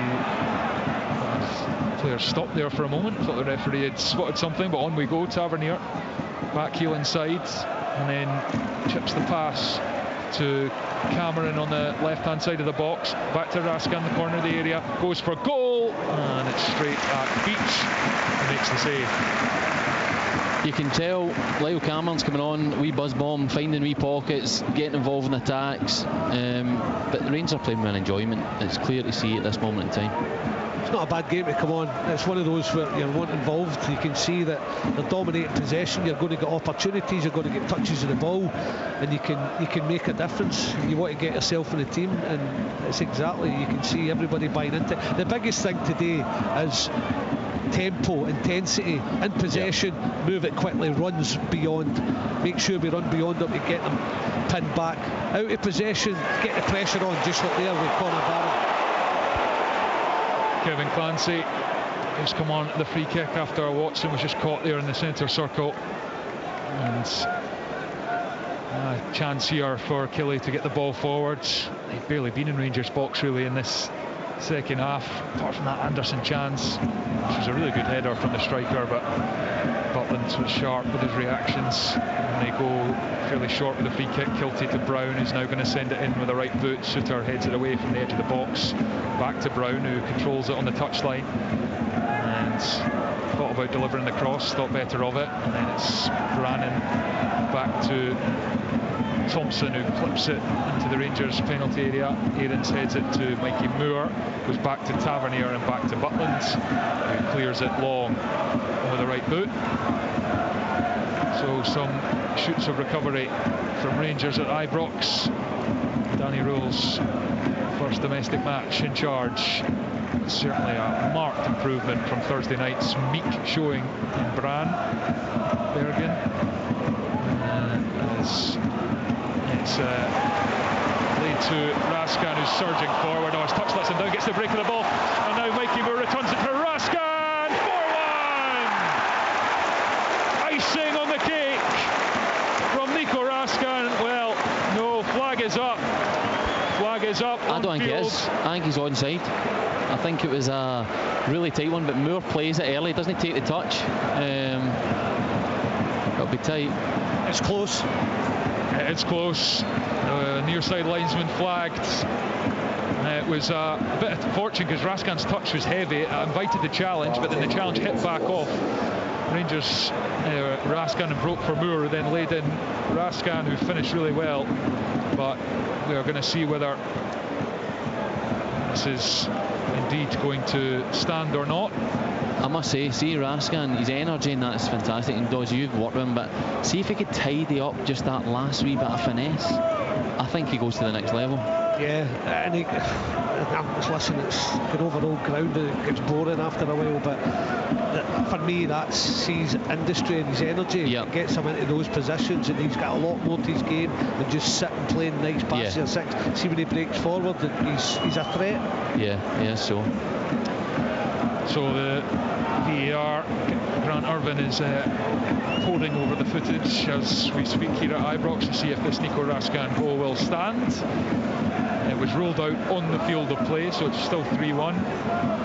They're drawing the lines, which It was always an enjoyable moment for all of us here in the stadium who have no idea what's going on. But see, just as a general, we spoke at the start of the game about the manager coming in and having to get wins, had to win and everything else. Today you can be much more than that. The performance has been much better than just winning. I think the players had to show something today. It was starting to turn on them as well at times, because you just can't keep changing your managers and get the same performance. So I think they realised after how poor a show it was during the week, they had to do something. Well, we're still waiting, so we don't have a monitor in front of us, but we know this must be tight because taking their time. From a Kilmarnock point of view, they have lost some bad goals today. I mean, Rangers have been pressurised, and oh my word, you could get through them all. Cornelius with the free kick run. Then they were lucky with the Beach one that kicks off his own player. Danilo not picked up for him across. Chermiti, just James Brown giving the ball away, and then obviously the Rascan finish there. They had possession, could have cleared it and kicked off him. Yeah. So we're still waiting here to decide if this goal will stand. Rascan is almost pleading with Kevin Clancy. Of course, he's helpless himself here. He's just waiting for the factual verdict from Grant Irvin and Callum Scott. So I think the word is it's extremely tight. So we shall see. Should just make it there has to be daylight. Gear it forwards and goal, man. That was supposed to be they're supposed to get the benefit of the doubt, but it's now down to fingernails and toenails and all the rest of it. The toenail ones is just a joke. What advantage are you getting? Yeah, they're saying you're either off or you aren't, but my word, the toenails get you no advantage, and this is obviously what this is. I think we're getting the decision is going to stand, so offside is the call, and so it's going to stay 3-1 to Rangers. Not there in the end. Rangers lead remains 2. Now we're into the final 30 seconds of the 90 minutes. There'll be plenty added after that check now. Rangers heading towards the first home league win of the season, and just second win overall. Just that late win at Livingston in the Premiership, and we're almost in November. Quite incredible. Look like they're going to finally add to that as Butland controls in his own penalty area. Cornelius slides it to Magoma down the line, and Lyle Cameron takes and tries to play it to Rascan. 5 added minutes now started at Ibrox. Suter clears, headed by Lyons to Dackers, Brown, and then it's Chermiti won it off David Watson. Little flick to try and get away from Stanger, then to Lyle Cameron. He couldn't just nick it away from the defender, and deflects off and back to Cameron. But now Killie have players back, and the opportunity breaks down. Barron scampers across the pitch, Connor Barron, and gives it to Tavernier to Aarons to Tavernier, Suter. Rangers 3 goals and 2 disallowed for offside as well. It's been a completely different performance from the men in blue at Ibrox this afternoon, as Mikey Moore just can't quite take that in his stride as it's played up to him. Lyons has it, and then Moore has done really well to show the appetite to win that back. And Magoma to Cameron, who played one of the 5 added minutes. Rascan to Barron, square for Tavernier first time to Aarons, right hand side of the box, just Thompson in front, goes on the outside, and then his cross is blocked, and it will be a corner kick to Rangers. The energy even in this last 10 minutes has still been good, and I think that it's easy when you're 3-1 up and the game's drifting. Again, I'll go back to the guys that have come on the pitch are obviously trying to show I want to be in this team, and that's the right response you need, and that's contributed to it being as comfortable a second half as it's turned out to be. Tavernier to deliver, right-footed, hoists it to the back post, and Suter was there but was leaning backwards, comes off the top of his head, recycled to the left-hand side of the box. Rascan chance, and finds the stands. 3-1. It remains. The old eyes lit up after his chopped off goal, and he wanted to go on the score sheet. Does well, cuts back in, left side of the box, gets to about 12, 13 yards at the angle and tries to blast it. Maybe could have curled it for that far corner, but just skied it over the crossbar. But the thing I've been impressed with so much is their work ethic off the ball. You had to get that into them. They're good players, but they just needed to work harder and dominate the game by getting the ball back and playing. Well, it's night and day from Thursday night in terms of that work rate that you're talking about. Just have to see if they can sustain it now. Absolutely is. Moore combines with Tavernier. Challenge comes in, breaks for Tavernier, hits a Kilmarnock player. The fans here think it might have fell off a hand. Hard to see from here, and they're going to check it. Checks quickly over, so I'm happy that wasn't a handball. Played 3 of the 5. I think the game on Wednesday night will be a different challenge, and that'll be really interesting to see what the reaction is after this result. Yeah, Hibs will back-to-back wins now as Tavernier gives it to Raskin, edge of the box, tries to get out his feet, dummies the shot, and then the space is quickly closed down, and he gives it to Migoma. How more effective is Raskin now? Barron's come on and played the 6. Yeah, no, absolutely. He's everywhere.